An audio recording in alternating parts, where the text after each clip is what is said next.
Hello everyone, in today's video I will be narrating stories that I found off of Reddit. If you enjoyed this video, make sure you subscribe to my channel, like this video, and comment something down below. But without further ado, let's get straight into these stories.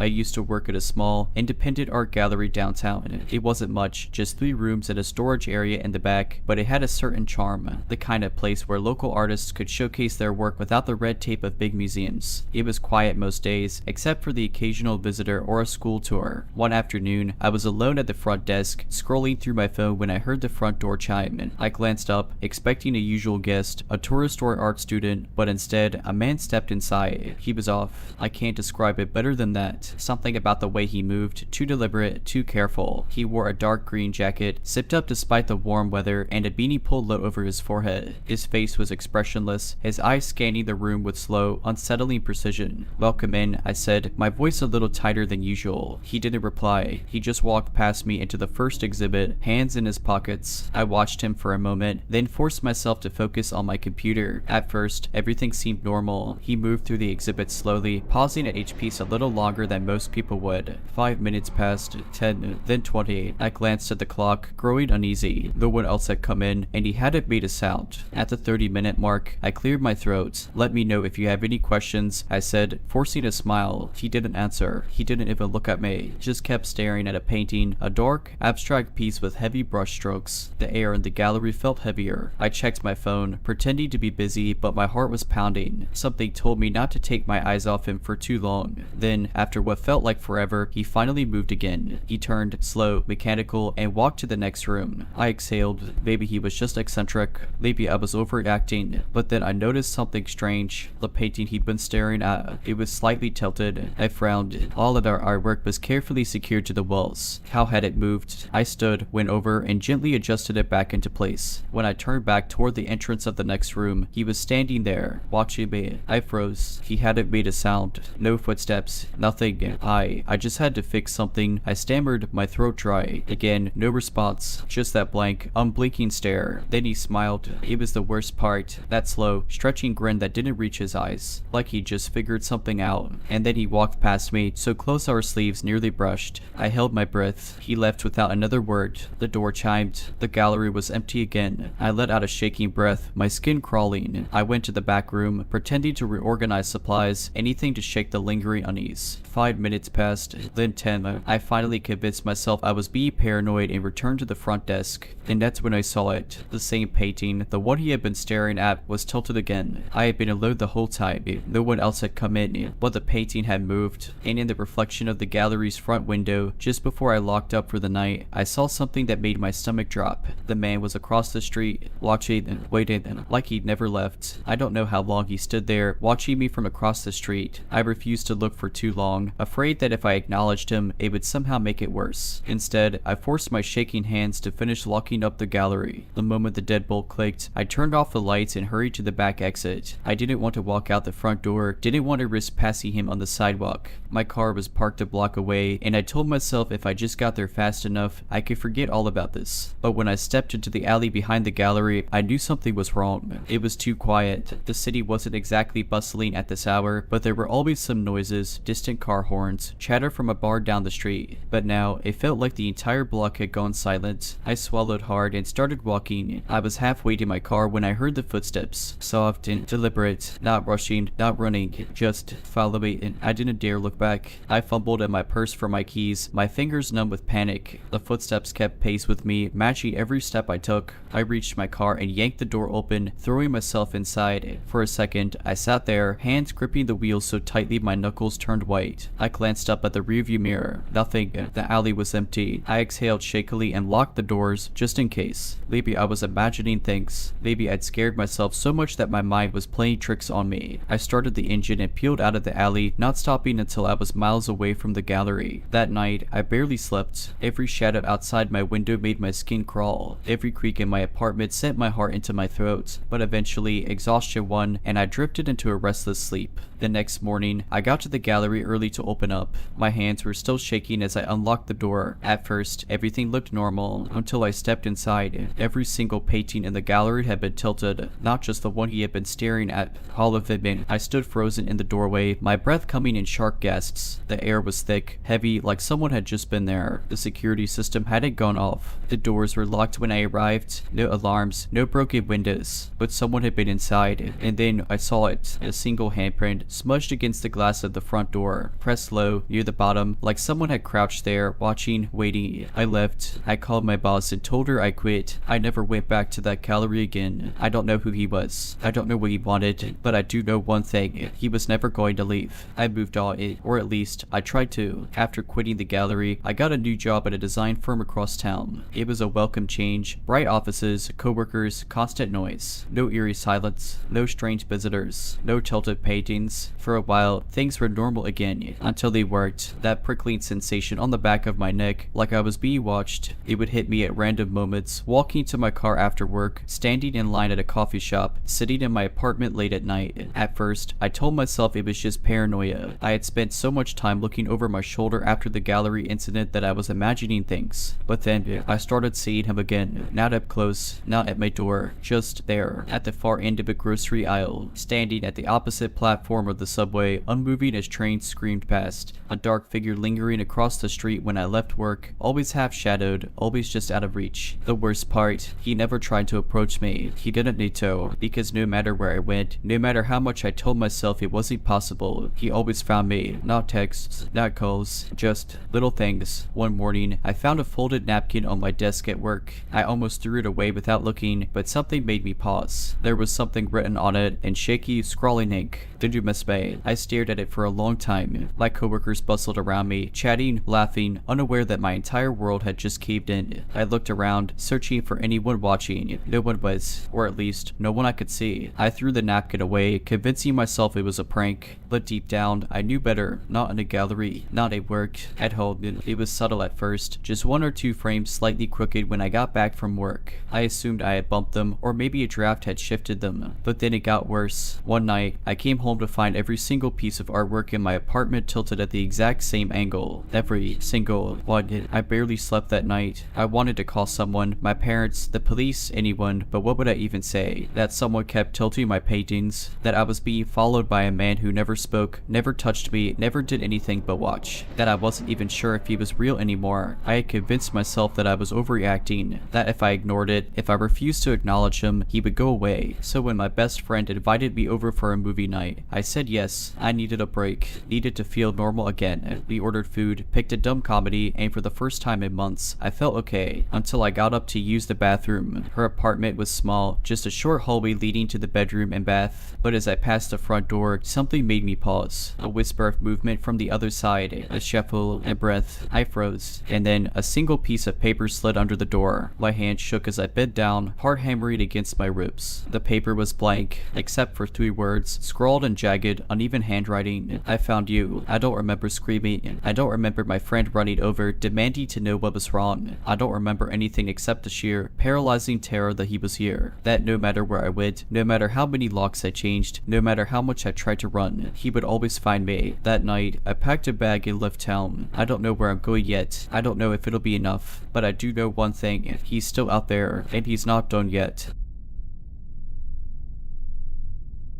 I was 6 the first time I saw the playground. It was tucked behind an old community center, the kind of place that held yoga classes for retirees and weekend craft fairs. My mom used to go there for pottery lessons, and while she worked, I played outside. The playground wasn't much, just a rusted slide, a set of swings, and a wooden playhouse with peeling blue paint. But it was mine. No one else ever played there. I never saw other kids, and the adults rarely even glanced at it, except for one. She wasn't an employee or a visitor. I don't know who she was, but every time I played, she was watching. At first, I thought she was just another mom waiting for a class to end, but she never went inside. She would sit on the farthest bench, hands folded in her lap, watching me in complete stillness. She never waved, never smiled. I don't remember her blinking. One day, I asked my mom about her. "What woman?" she asked, packing up her pottery. "The one who who watches me play. Mom's expression tightened. There's no one there, honey. I wanted to argue, but something in her tone stopped me. The next time I went outside, I looked straight at the woman. She was there, same as always. But when I turned back to the building, I caught a glimpse of my mom through the window. She was watching me stand alone in an empty playground. I stopped playing outside after that. Years later, after we moved away, I asked my mom again. She sighed, rubbing her temple. That playground was closed, sweetheart. Has been for decades. I laughed, thinking she was joking. Then why'd you let me play there? She didn't laugh. I didn't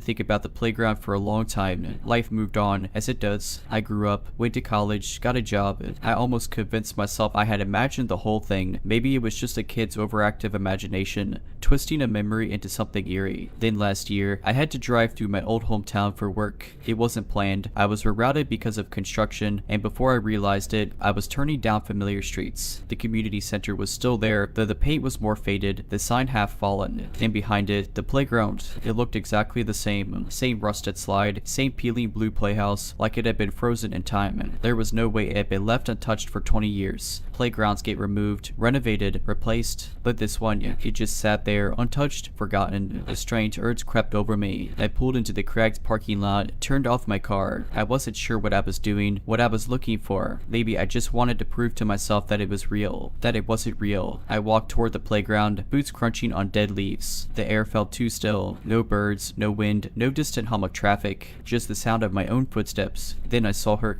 She was sitting on the farthest bench, hands folded, still, exactly as I remembered. Her face was wrong, not aged, not changed, just wrong. Her eyes locked onto mine immediately, as if she had been waiting. And despite everything in my body screaming at me to run, I stepped closer. "Who are you?" I called out, my voice too loud in the silence. She tilted her head. Not a single muscle moved in the rest of her face. I don't know why that was the worst part, but it was. My stomach twisted. This was wrong. This was wrong. I turned back to my car, my legs suddenly sluggish, like I was moving through water. I forced myself to keep walking, gripping my keys so tightly they bit into my palm. I was almost to the car when I heard it. A whisper, soft, almost gentle. "You grew up." I didn't turn around. I threw myself into the driver's seat, started the car with shaking hands. As I peeled out of the parking lot, I made the mistake of glancing in the rearview mirror. She was standing now, in the middle of the playground, still watching. I don't know what that playground is. I don't know who or what she is, but I do know one thing. She's still waiting. I didn't sleep at night. My mind kept looping through the encounter, trying to rationalize it. Maybe I was remembering things wrong.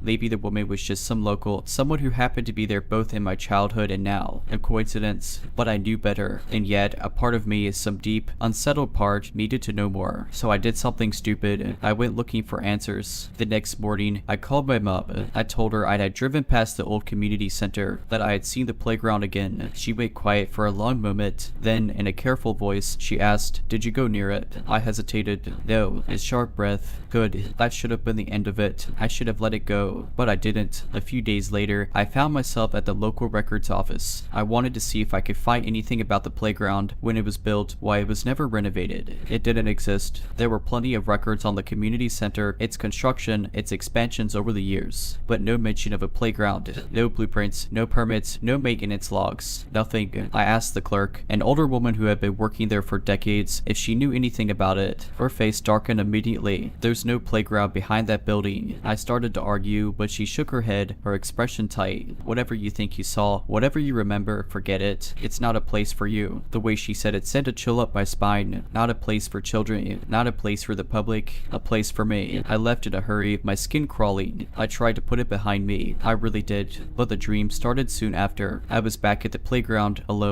The air was thick, heavy, like it was pressing down on me. I couldn't move, couldn't speak, and she was there, not sitting this time, standing over me, her face still locked in that unnatural stillness, watching, waiting. I would wake up gasping for breath, my sheets damp with sweat. The worst part, the dreams were getting clearer, closer. She was no longer at a distance. She was standing just a few feet away, then an arm's length. Then I stopped sleeping, stopped looking at mirrors, at reflections in glass. Every time I did, I expected to see her behind me. And then last night, I woke up, but I wasn't in bed. I was standing in my apartment doorway, keys in my hand, as if I had been about to leave, as if something had called me. My phone buzzed on the counter, a text from an unknown number. 4 words, "You remember me now. I'm leaving town today." I don't know if that's enough. I don't know if she can follow me. I just know I can't stay. And if you ever find yourself in my hometown, If you ever drive past that crumbly community center, don't stop, don't look, don't go near the playground. I work at a railway maintenance yard, not the kind with gleamy passenger trains, but the kind where old, rusted freight cars go to die. It's a lonely job, especially during the night shift. Most of my coworkers prefer the daylight hours, but I like the quiet. It was just me, the tracks, and the occasional distant horn from a train passing through. There's an old office building on site, mostly abandoned except for a break room and a few storage closets. At the very top of the building, mounted on a skeletal tower of rusted beams, is a clock. The train yard clock, as we call it. No one really knows who maintains it. It doesn't work, at least not correctly. The hands never move the way they should. Some nights, it's frozen at 3:47. Other times, it'll skip ahead or lag behind, never aligning with reality. And sometimes, it moves backward, ticking with unnatural precision. Everyone on the night shift knows not to look at the clock too long. I thought it was just an old piece of railway superstition, until one night when my radio crackled with static, and a voice, my own voice, whispered through the speaker, "Don't look at the clock." I froze, my fingers tightening around the radio. My heart hammered against my ribs as the voice repeated itself. It was May. Same tone, same rasp I got after long shifts. Then silence. I turned slowly, feeling the cold grip of unease coil around my spine. Against my better judgment, I looked up at the clock. It was moving, not smoothly, but in jittery, unnatural leaps. The second hand flickered back and forth between numbers like a glitching video. The hour hand twitched backward in slow, uneven motions. And then, I swear this is true, the numbers themselves seemed to shift, like they were rearranging. That's when I saw something behind the glass. A shape, a figure. It was watching me, not from behind the tower, but inside the clock. The glass was fogged and grimy, but I could see the vague outline of a face. It wasn't moving, it wasn't breathing, it was just there. And then, the minute hand shuddered forward, and the thing inside the clock tilted its head. I ran. I don't remember making it back to my car, but I must have because I peeled out of that lot, leaving behind my gear, my radio, everything. I didn't even go back to pick up my paycheck. A few weeks later, I heard the maintenance yard got shut down. Something about the tower collapsing unexpectedly. No one was hurt. There was no one left working the night shift after I quit. I don't know if what I saw that night was real or if exhaustion played tricks on me, but sometimes when I pass by abandoned train yards, I catch myself looking for a broken clock,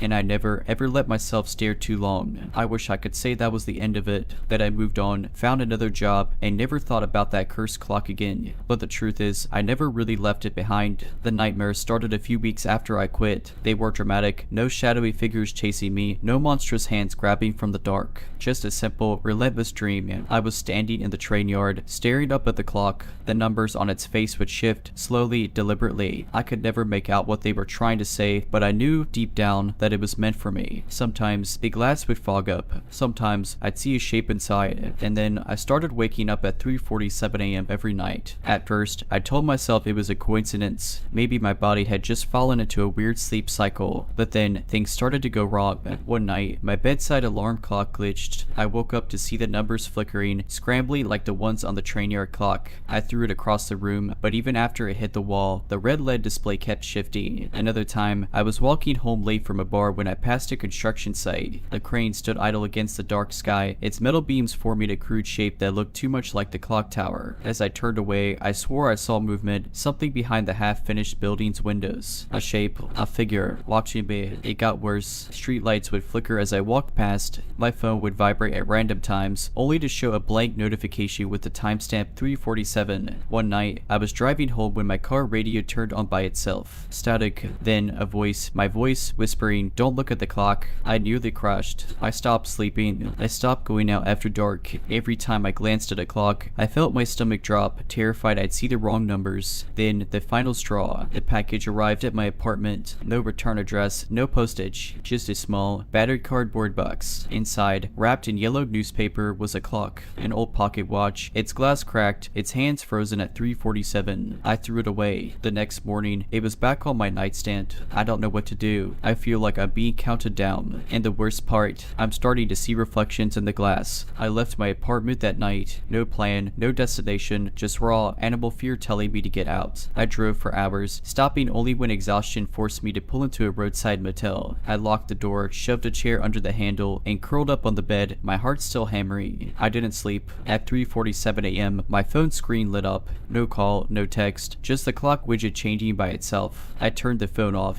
The motel's bedside alarm clock flickered. The numbers scrambled, shifting, rearranging, like they were trying to spell something out. And then the second hand started ticking backward. That's when I heard the knock. 3 slow, deliberate knocks on my motel door. I sat frozen, gripping the sheets. Every muscle in my body screamed at me not to answer. Then the knock came again, louder, more insistent. I don't know where I found the courage, but I forced myself to move. I crept toward the peephole, barely breathing, my pulse roaring in my ears. I shouldn't have looked. There was no one outside, just darkness, empty, endless darkness. The parking lot, the street beyond it, all swallowed by a void blacker than any night sky. The motel's neon sign wasn't glowing. The cars in the lot were gone. The world had disappeared, except for the clock tower. It was there, right outside my door. The rusted beams, the cracked face, the jittering, flickering hands, and the figure inside. It was clearer now. The fog glass only barely obscured its features. Its face, my face, stared back at me. Then the glass shattered. I woke up screaming. I was still in the motel, still gripping the sheets, still alive.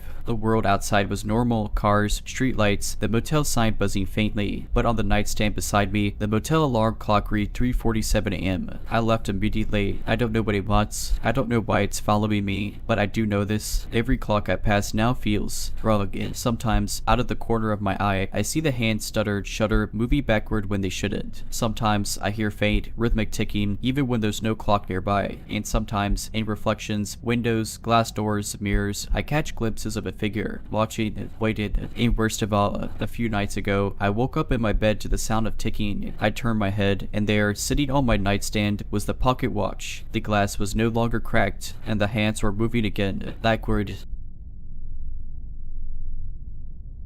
I work the late shift at a hospital, meaning I usually get off around 2 or 3 a.m. most nights. My drive home is uneventful, just dark roads, the occasional deer, and a quiet house waiting for me. But there's one stretch of my commute that always makes me uneasy. It's an old cemetery on the outskirts of town, one of those sprawly places with massive, crumbling gravestones and iron gates that are always locked at dusk. I usually don't pay it much mind, but about a month ago, something changed. The first time, I barely noticed him, just a figure standing by the entrance as I drove past. It was raining that night, so I figured it was just some unlucky guy caught in the storm. But when I glanced in my rearview mirror, he was gone. The next night, he was there again. This time, he was standing directly in front of the gate, hands at his sides, facing the road. I didn't get a good look at his face, but something about the way he stood, so rigid, so still, made my skin crawl. I told myself it was just a coincidence. Maybe some guy visiting a grave after hours, lost in thought. But by the 4th night, I knew something was wrong. That night, he was closer to the road, just standing there, staring at passing cars. I kept my eyes on the road, refusing to look directly at him. But as soon as I passed, I did what I promised myself I wouldn't. I checked the rearview mirror, and he was still facing me. I told my coworker about it the next day, and she shrugged it off. Probably just some creep, she said. Next time, take a different route home. So I did. I took the long way, added 10 minutes to my drive. That night, I didn't see him, but the night after, he was standing at the entrance of my apartment complex. I didn't park. I didn't even slow down. I just kept driving, my pulse hammering in my ears. I made a full loop around the block, gripping the steering wheel so tightly my knuckles ached. When I finally worked up the courage to return, he was gone. I checked every shadow, every parked car, every doorway. Nothing, just the hum of streetlights and the distant bark of a dog. I barely slept that night. The next morning, I asked the security guard at my complex if he'd seen anything unusual. He frowned and shook his head. Nothing weird. But hey, your car wasn't parked in its usual spot last night, was it? My stomach dropped. No, I said slowly. Why? He hesitated. Well, around 3 a.m., someone knocked on the front gate. Real quiet, real polite. I checked the cameras, but he rubbed his neck. The feed cut out for about 10 minutes. Just static. I moved out that week. I still take the long way home, and I never ever checked my rearview mirror. Moving out didn't help. For the first week, I told myself it was over. I was in a new apartment, a new neighborhood, a new commute. I stuck to well-lit roads, avoided cemeteries, and forced myself to stop looking over my shoulder, but some habits are hard to break. One night, about 2 weeks after I moved, I caught myself checking the rearview mirror again. It was just instinct, just a glance, and I saw a standing at the crosswalk behind me. At first, I thought it was someone else, but no, same stiff posture, same motionless stance, just waiting, watching. I gripped the steering wheel so hard my fingers ached. The light turned green. I drove. I didn't look back. I started to see him more often after that. Not every night, not always in the same place, but enough that I stopped convincing myself I was imagining it. He never got closer, never chased me, never spoke. He was just there, at a gas station, standing by the air pump while I filled my tires. Outside my work, across the street, hands at his sides. Even in a grocery store once, I turned down an aisle and he was at the far end, staring straight at me. No carts, no groceries, just standing there. I turned around and left without buying anything. The worst part, I could never really describe him. I tried, I really did. I even told a friend, half laughing, trying to play it off like some weird coincidence. He's just tall, I guess, and pale, but I could never really see his face. My friend gave me a look. How could you not see his face? I didn't know how to explain it. It wasn't that it was blurred or missing, it was just wrong. Like my brain refused to hold on to it. Every time I tried to remember, it slipped away like a dream. One night, after months of this, I snapped. I was parked outside my apartment, gripping my keys, exhausted, sick of feeling hunted, and when I turned my head, there he was, standing by a street lamp. I rolled down my window and shouted, "What do you want?" He didn't move, didn't flinch, didn't react at all. He just tilted his head, like he was considering the question, and then he took one step forward. That was enough. I threw my car into drive and sped off, circling the block 3 times before parking and sprinting inside my building. Heart hammering in my chest. That was the last time I saw him. I don't know why. I don't know if he got bored, if he found someone else, or if acknowledging him out loud broke whatever strange hold he had over me. I just know that it stopped. But even now, even years later, I still take the long way home, and I never ever check my rearview mirror. For a while, I let myself believe it was over. Months passed,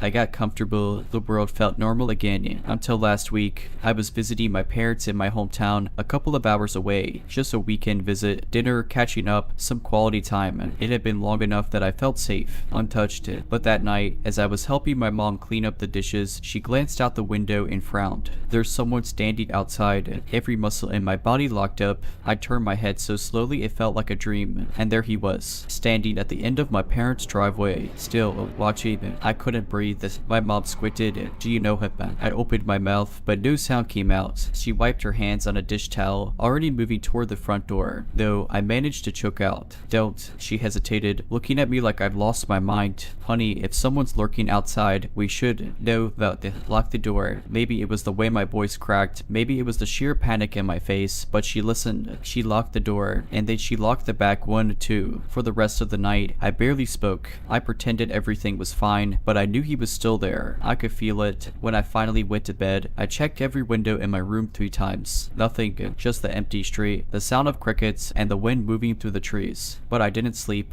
I stayed up, clutching my phone, watching the clock. At 3:13 a.m., my phone vibrated. Unknown number. Are you home?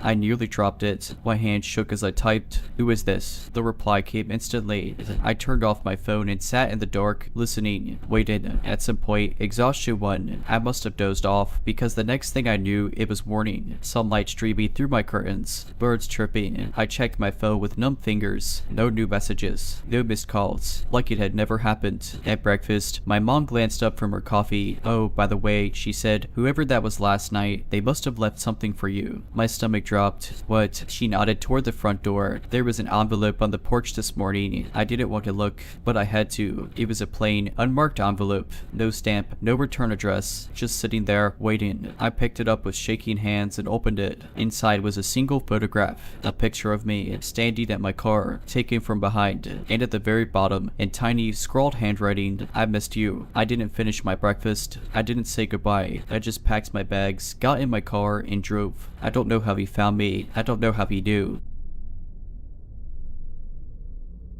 I travel a lot through work, late nights, long layovers, and empty terminals are all part of the routine. I never really thought much about them until that night. I was on a late night connection at a smaller regional airport, not one of the major hubs, but big enough to have multiple concourses. My flight had been delayed twice, leaving me stranded in a nearly empty wing. The few shops and kiosks were closed, and the only other passengers I'd seen have long since disappeared onto their flights. It was just me, my carry-on, and the occasional garbled announcement over the intercom. I found a seat near my gate and settled in, scrolling through my phone, trying to ignore the unsettling silence. No one else was around. No agents at the counter, no janitors, no security, nothing. It felt off.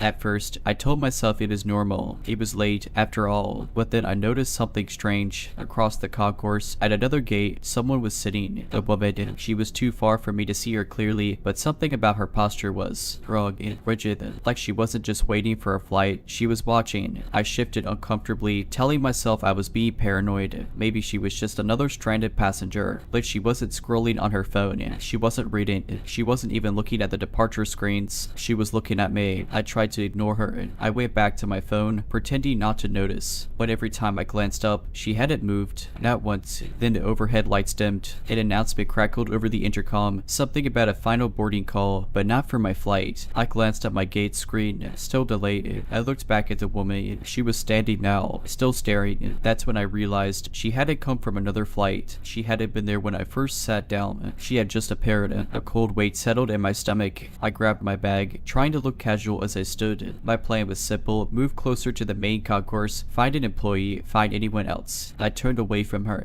I only took 5 steps before the intercom buzzed again. Passenger, please return to your seat. Your flight is now boarding. I froze. I hadn't checked into the counter. No one should know I was here. I turned back toward my gate. The woman was gone. The intercom crackled again. Passenger, please proceed to the jet bridge immediately. The screen at my gate still showed a delay. The door was still closed. There was no agent at the counter. Then I noticed something else. The jet bridge door was slightly open, dark, empty. I took a step back. A shadow moved inside the bridge. That was enough. I turned and walked fast back toward the main terminal, not daring to look back. By the time I reached the main concourse, I spotted a janitor, relief washing over me. I told him my flight had been delayed, but someone was announcing boarding over the speakers. He frowned. Which gate? I turned to point. The concourse behind me was completely dark. No open jet bridge, no flickering gate screens, no woman, nothing. I left the airport that night, booked a hotel, caught a flight the next morning. When I checked the airport's website later, something made my skin crawl. The flight number I'd been waiting for, it never existed. I don't know who or what was waiting for me at that gate, and I don't ever want to find out. I didn't sleep that night. Every time I closed my eyes, I saw that empty jet bridge, the shadow moving inside it, the woman who shouldn't have been there. By morning, I was exhausted but eager to leave. I double-checked my new flight information, confirmed the airline and gate number myself, and made my way back to the airport. It felt different in daylight. Doorbell, bustling with passengers, employees, the usual chaos of travel. A part of me wondered if I'd overreacted, if maybe fatigue and an eerie coincidence had gotten the best of me. But as I walked towards security, I caught sight of something that froze me in place. At a small information kiosk near baggage claim, a large digital map displayed the airport layout. I scanned it, trying to pinpoint where I had been the night before, but the concourse I had waited in, it wasn't on the map. I felt sick. I flagged down an airport employee, a middle-aged woman with a kind but rushed demeanor. "Excuse me," I said, keeping my voice steady. "I was here last night, waiting for a flight. My gate was in that concourse." I pointed at the blank space on the map. "But it's not here." She gave me a confused look. "That section was shut down last year," she said. "It's been under construction ever since." I felt the blood drain from my face. "No," I insisted. "I was there last night. There were working lights, a functioning intercom. Gate screens were on." She shook her head. "There's no power in that section," she said firmly. "There hasn't been for months." I tried to argue, but she had already turned away, radioing another employee. I stood there, breath shallow, brain scrambling for an explanation. Maybe she was mistaken. Maybe they had turned the power back on for some reason. Maybe I wasn't losing my mind.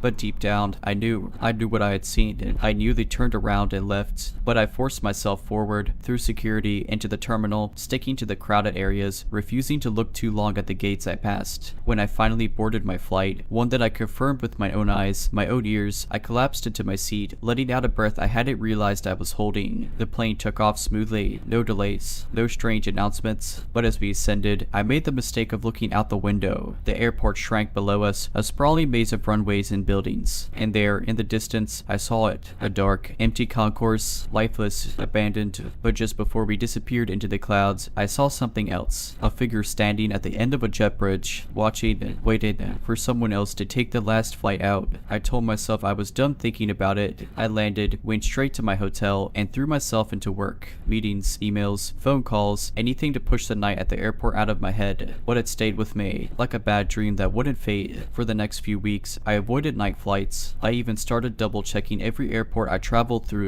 making sure I never ended up in a half-abandoned concourse again. Then, 3 weeks later, I got an email. It was from an unfamiliar address, the subject line empty. The body of the email contained only one thing, a screenshot of my boarding pass from that night, not the one I had booked after I left, the original one, the one for the flight that didn't exist. I stared at it for a long time, my stomach twisting into knots. I never printed that pass, I never shared it, but someone or something had it. I hovered over the sender's email, expecting it to be a scam, a spoofed address, something explainable. It wasn't. The email was from my own account. I deleted it immediately. Then I deleted my entire inbox, reset my passwords, and even called my airline to ask if there had been any record of me being booked on that flight. The agent on the phone sounded confused. "There's no record of you booking that flight," she said. "I know," I replied, gripping my phone tighter. "But is there a record of anyone else on it?" She hesitated. "Sir, there is no flight with that number in our system. Not from the airport. Not that night. Not ever." I hung up. That should have been the end of it. I should have stopped looking, but I didn't. A few nights later, curiosity got the best of me. I searched online for anything about that airport, that concourse. There wasn't much, just vague mentions of renovations and old forum posts about a gate being permanently closed due to operational issues. Then I found something buried deep in the archives of an old travel site. A comment from 2006, "Avoid concourse D if you're flying late." I was there once after a delay, alone except for one other passenger. She just sat there, staring, never boarded anything. When my flight was called, the intercom said my name, but I never checked in. The jet bridge was open, but the plane wasn't there. Just dark. I read, "I never flew through the airport again." Another comment, 2011. "There's something wrong with the last flights out of Concourse D. I worked at the airport years ago. Sometimes, flights would be listed on the schedule that didn't exist. If passengers showed up, an announcement would call their name, even if no one was at the desk. Security never found out who was making them." The last comment was from 2020. "I used to work overnights cleaning the terminals. We weren't supposed to go near Concourse D, but once I did. The screens were on. The gates looked operational, but it wasn't real. It couldn't be, because the airport shut that concourse down years ago. But I swear, I saw someone waiting there. I saw the bridge door open, and I swear, something saw me back." I closed my laptop. I haven't flown through the airport since, and I never take the last flight out, because whatever's waiting in that abandoned concourse, it's still there. It's still watching, and it's still waiting for the next name to be called.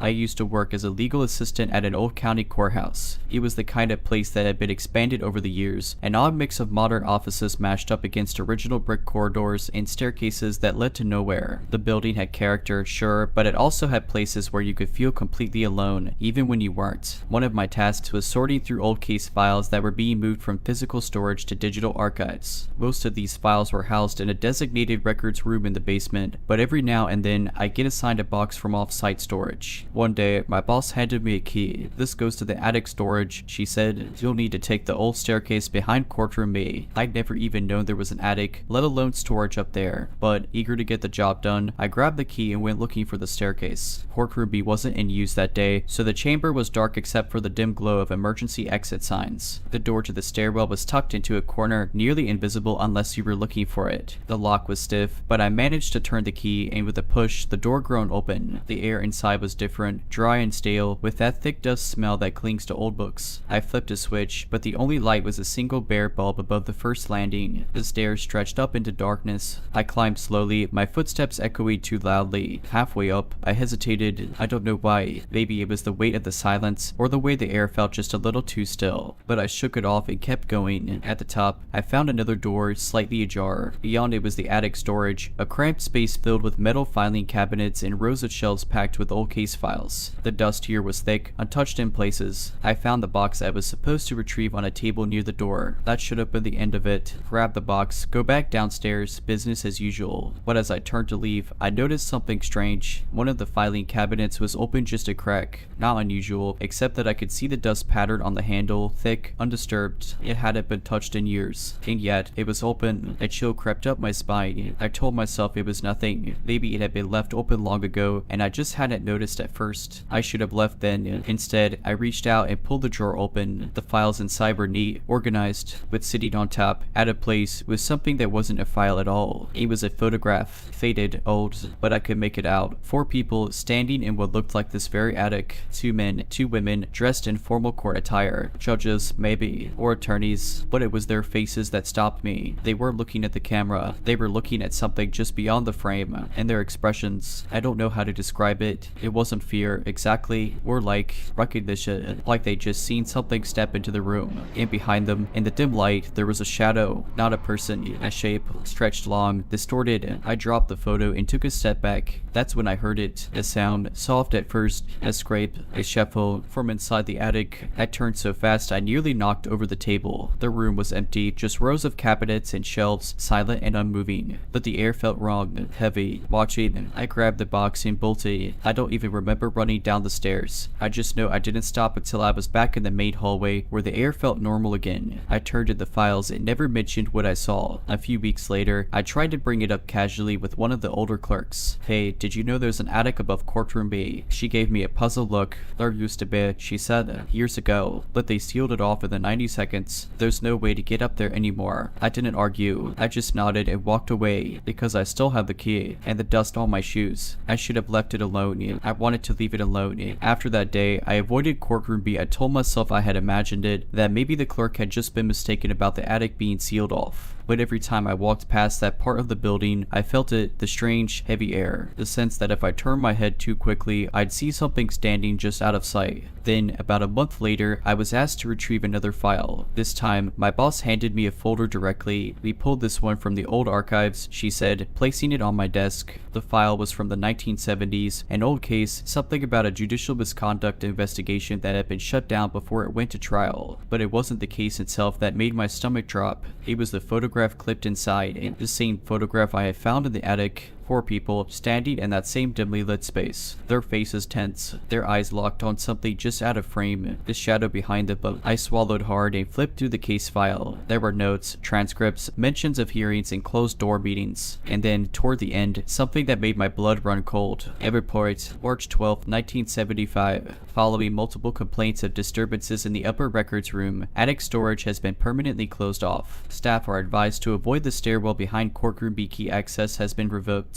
I stared at the words, rereading them over and over. Permanently closed off, revoked access. Then how the hell had I gone up there? I still had the key. Without thinking, I reached into my drawer, pulling it out. It felt cold, heavier than I remembered. I had to know. That night, long after everyone else had gone home, I made my way back to courtroom B. The hallway was silent, the air thick. My footsteps echoed too loudly as I approached the door to the stairwell. I reached for the handle, looked. I exhaled, feeling something close to relief. Maybe I had imagined it. Maybe I had been inside some other storage room and let my mind play tricks on me. But then, with shaking fingers, I slid the key into the lock, and it turned. The door creaked open. The stairwell stretched into darkness. The same stale, dust-heavy air poured out, wrapping around me. This time, I didn't climb. I just stood there, staring up into the black, listening, and then a step, without an echo, a step above me, then another, and another, growing closer. The air went ice cold. My body locked up. I wanted to run, but I couldn't move. And then I heard it, a whisper, low, distorted. I couldn't make out the words, but I felt them pressing into my skull, curling around my spine. I slammed the door shut and sprinted down the hall, not stopping until I was outside, gasping in the open air. I quit the next morning. I didn't go back for my things. I didn't answer my boss's calls, and I threw that key into the river. I don't know what's in that attic, but whatever it is, it knows me now. I left town. I told myself I was done with that place, with whatever was in that attic. I moved 3 states away, took a job at a private law law firm and tried my best to forget. It worked for a while, but then the letters started coming. At first, they were easy to ignore. No return address, just plain envelopes with my name written in neat, unfamiliar handwriting. I assumed they were junk or mistaken mail, but after the fourth one arrived at my new apartment, I finally opened one. Inside was a single piece of paper. "You still have the key." I felt my stomach drop. I didn't have the key. I had thrown it into the river. I had watched it sink beneath the surface. I tore up the letter, convinced it was a prank. Maybe a former coworker messing with me, though I had never told anyone what happened. But then a fifth letter arrived. This time, there was something else inside. A photograph. Not the old one, the one from the attic. No, this one was new. Crisp. Taken in a well-lit room. Taken in my living room. My hand shook as I flipped it over. On the back, and the same neat handwriting, was a date. March 12th, the same date from the courthouse report. The date the attic was sealed off. I don't remember locking my door that night, but I must have, because I woke up to the sound of someone trying it. Not knocking, not breaking in, just testing the lock. I didn't sleep after that. The next morning, I called out of work and drove 5 hours to the nearest town with a courthouse that still had paper records. I had to know more. I dug through old newspaper archives, scanned through legal notices, anything that might tell me what happened in 1975. And then I found it. A small article buried in the back pages of the local paper. Attorney found dead in courthouse attic. I read the words over and over. The article gave little detail, only that a local defense attorney, James Holloway, had been found dead in the courthouse attic storage room late one night. Officials ruled it a heart attack, but coworkers claimed he had been acting strangely in the weeks leading up to his death, talking about something watching him, mentioning an old key he had found. My blood ran cold. I flipped back to the case file I had found weeks earlier, the one with the old photograph. Holloway's name was in it. He had been part of that closed-door investigation, and he had died in the attic. I shut the file and got back in my car. I was done. I wasn't going to dig any deeper, but as I pulled out at the parking lot, I saw something in my rearview mirror. A figure standing across the street. Tall, too tall, its head tilted slightly, watching me. I didn't stop driving. That night, I slept with the lights on, my apartment barricaded. No more letters came, no more photographs. But sometimes, when I wake up in the middle of the night, I hear it. A door creaking open, a step, slow and deliberate, in a whisper right outside my bedroom door. I was working as a night janitor at a corporate building downtown. It wasn't a particularly interesting job, just vacuuming, emptying trash, wiping down surfaces. The place was usually empty after 8 p.m., aside from the occasional late worker in one of the offices. One night, I was going about my usual rounds when I noticed something odd. Down the hall, in the reflection of the large glass windows, I saw a man standing completely still near the vending machines. He was tall, dressed in a dark suit, and just watching. At first, I assumed he was just another late worker taking a break, but when I turned to look directly at him, the space where he should have been was empty. I blinked and looked back at the window. He was still there, reflected in the glass. I felt this weird, cold weight in my stomach. Something was wrong. I stepped forward cautiously, my heart thudding, and glanced again toward the vending machine area. Still nothing, but in the reflection, the man tilted his head. I bolted. I half jogged, half speed walked to the janitor's closet, locked myself inside, and tried to calm my breathing. Maybe I was overtired. Maybe it was a weird trick of the light. After about 10 minutes, I convinced myself I had imagined it. I cautiously stepped out and went back to work, avoiding that part of the building entirely. A week later, I was cleaning the empty reception area when I saw him again. This time, he wasn't reflected in a window. He was standing in the middle of the room, motionless, watching me. His eyes were wide, unblinking, and black. Not dark brown, just black, like the entire eyeball was void of color. I don't remember dropping my mop, but I heard it clatter against the floor. The man didn't move, didn't breathe.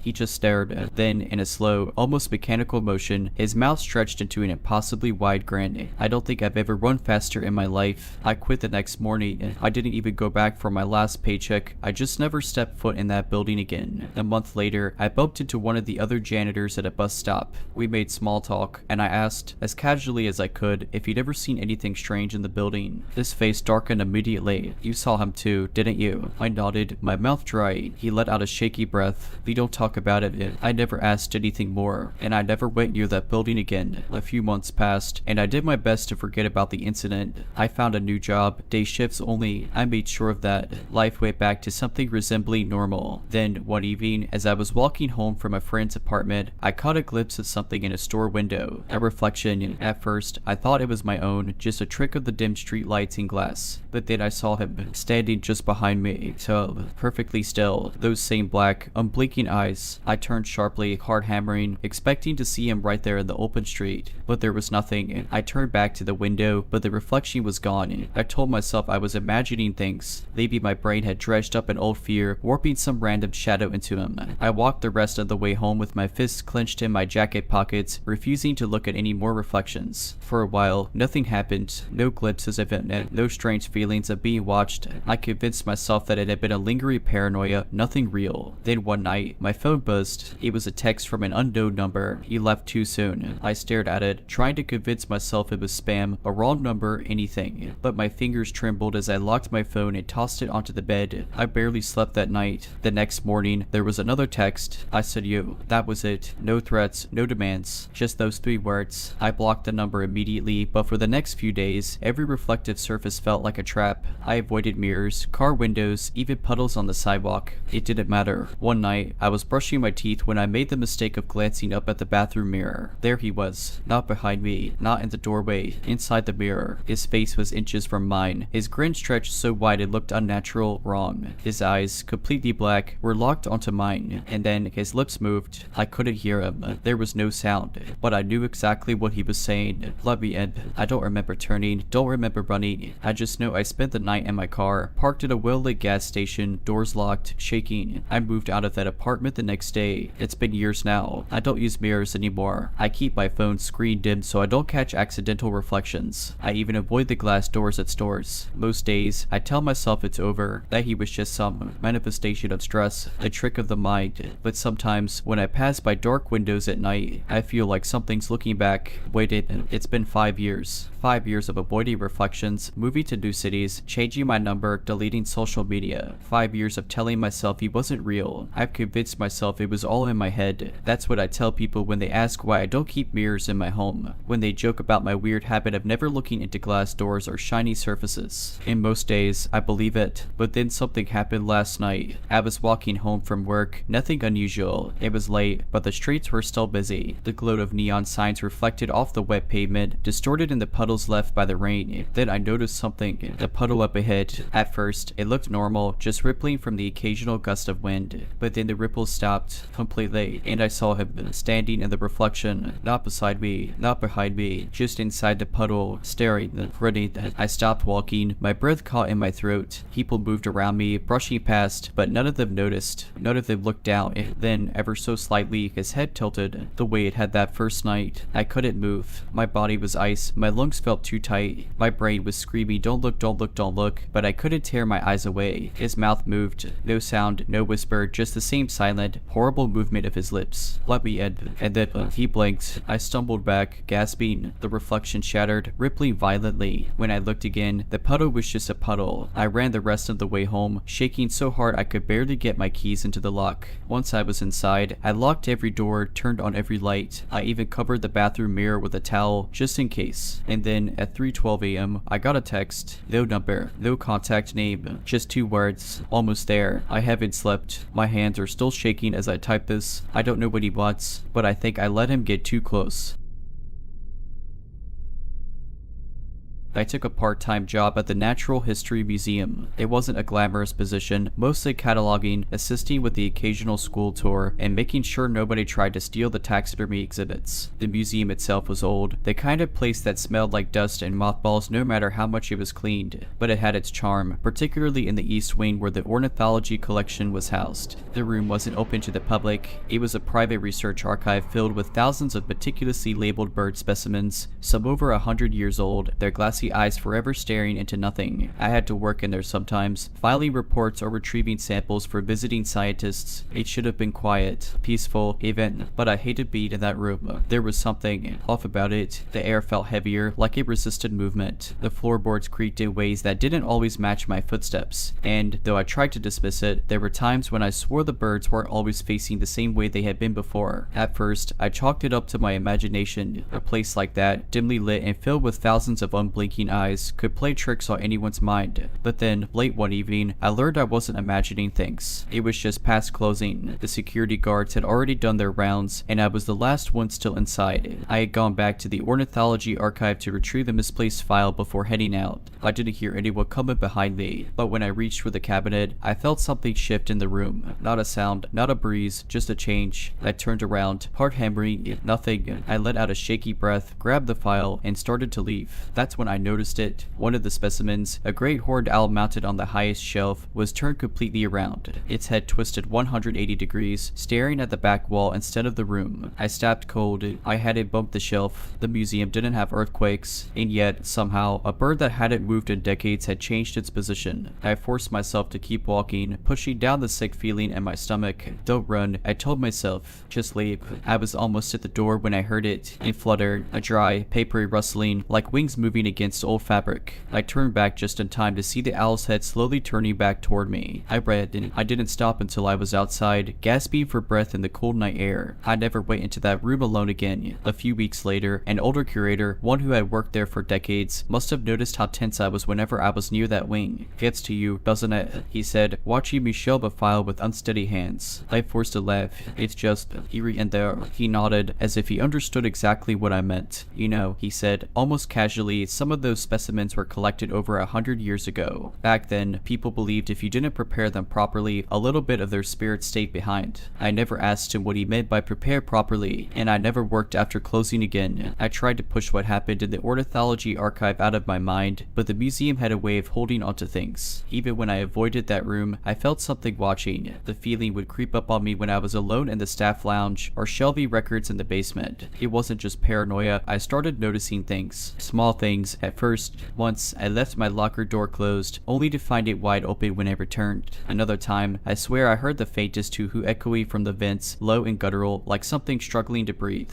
Then, one night, something happened that made me wish I had quit sooner. It was storming outside, and I had been roped into staying late to help set up a temporary exhibit. Around midnight, I was heading toward the exit when I realized I had left my work ID back in the archives. I didn't want to go back, not at that hour, but if I forgot it, security would give me hell in the morning. So, reluctantly, I headed back. The hallways were empty, just a dull flicker of emergency lighting casting warped shadows along the walls. As I neared the archive, I swore I could hear something soft and faint, a shuffling sound. I hesitated at the door, my pulse pounding in my ears. I wanted to turn back, but I forced myself forward, just grab the ID and go. The moment I stepped inside, I knew something was wrong. The room felt different, colder, heavier, like all the air had been sucked out. The specimens sat in their usual places, rows of glassy eyes reflecting the dim light, except one, the great horned owl. It was no longer on its shelf. It was on the table, face away. I swallowed the scream rising in my throat and backed away. My 499 was sitting right next to it, but there was no way in hell I was reaching for it now. Then I heard it, that fluttering, a dry, raspy sound, like ancient feathers brushing together. My breath hitched. I turned toward the doorway, ready to run, but the door was closed. I didn't close it. I lunged for the handle, yanking hard. It wouldn't budge. It was like something was pressing against it from the other side. Then the lights flickered, and the whispering started. Not words, just a soft, rustling breath, like wind through hollow bones. It came from behind me. I didn't turn around. I didn't want to see. I squeezed my eyes shut and started banging on the door, screaming for help. My hands felt numb. The air around me felt thick, pressing it on my lungs like it didn't want me to leave. Then, a sound like breaking glass. The pressure lifted, and the door flew open, sending me sprawling into the hallway. I scrambled to my feet, heart pounding, expecting to see something, someone chasing me. But when I looked back, the room was empty. Everything was exactly as it had been before, except for the great horned owl. It was back on the shelf, its head twisted at an unnatural angle, watching me. I didn't go back for my ID. I quit the next morning, never set foot at that museum again. But sometimes, late at night, I'll hear a soft fluttering sound outside my window, and I never look. I quit the museum. I told myself I was free of it, that I'd never have to step foot in that cursed place again. But some things don't let go so easily. For the first few weeks, I tried to convince myself I was just paranoid, that what happened in the ornithology archive was stress, a trick of the mind. But then, things started following me. Not people, not shadows, birds. At first, it was small things, a feather on my windowsill, though I lived in a high-rise apartment with no nearby trees. A muffled rustling in the vents at night, but it escalated. I started noticing owls. A barn owl, perched on a telephone wire across from my building. A snowy owl, completely out of place, watching from the park near my office. eyes. They never moved, just stared. One night, I woke up gasping, my throat tight like I had been suffocating in my sleep. My room was pitch dark, but something felt wrong. The air was thick, like the museum archive, and then I heard it, a soft, dry flutter. I bolted upright, reaching for my bedside lamp. My fingers fumbled for the switch, but before I could turn it on, I saw something in the dim glow of the streetlights outside. My closet door was open. I never left it open, and inside, two glassy eyes were staring at me. I turned on the light. Nothing. The closet was empty, but the next morning, I found something on my pillow. A small, brittle outhanded. I should have left town, should have burned everything I owned and started over somewhere far away, but I didn't. I tried to ignore it. I tried to move on, and then a week later, I got a call. It was from one of the old museum curators. His voice was hushed, nervous. He told me that after I left, they had closed the ornithology archive indefinitely. When I asked why, his voice dropped lower. They found something, he said, behind the old shelving units. I gripped my phone tighter. What? There was a pause. Then, barely above a whisper, he said, "A door. It was sealed shut, but something scratched at it from the inside." I hung up. That was 2 months ago. I moved across the country, cut off contact with everyone from the museum, but sometimes, in the dead of night, I still hear that soft fluttering. And a few days ago, I found something outside my new apartment. A small pile of owl feathers. I don't think I ever really left, and I don't think it's done with me.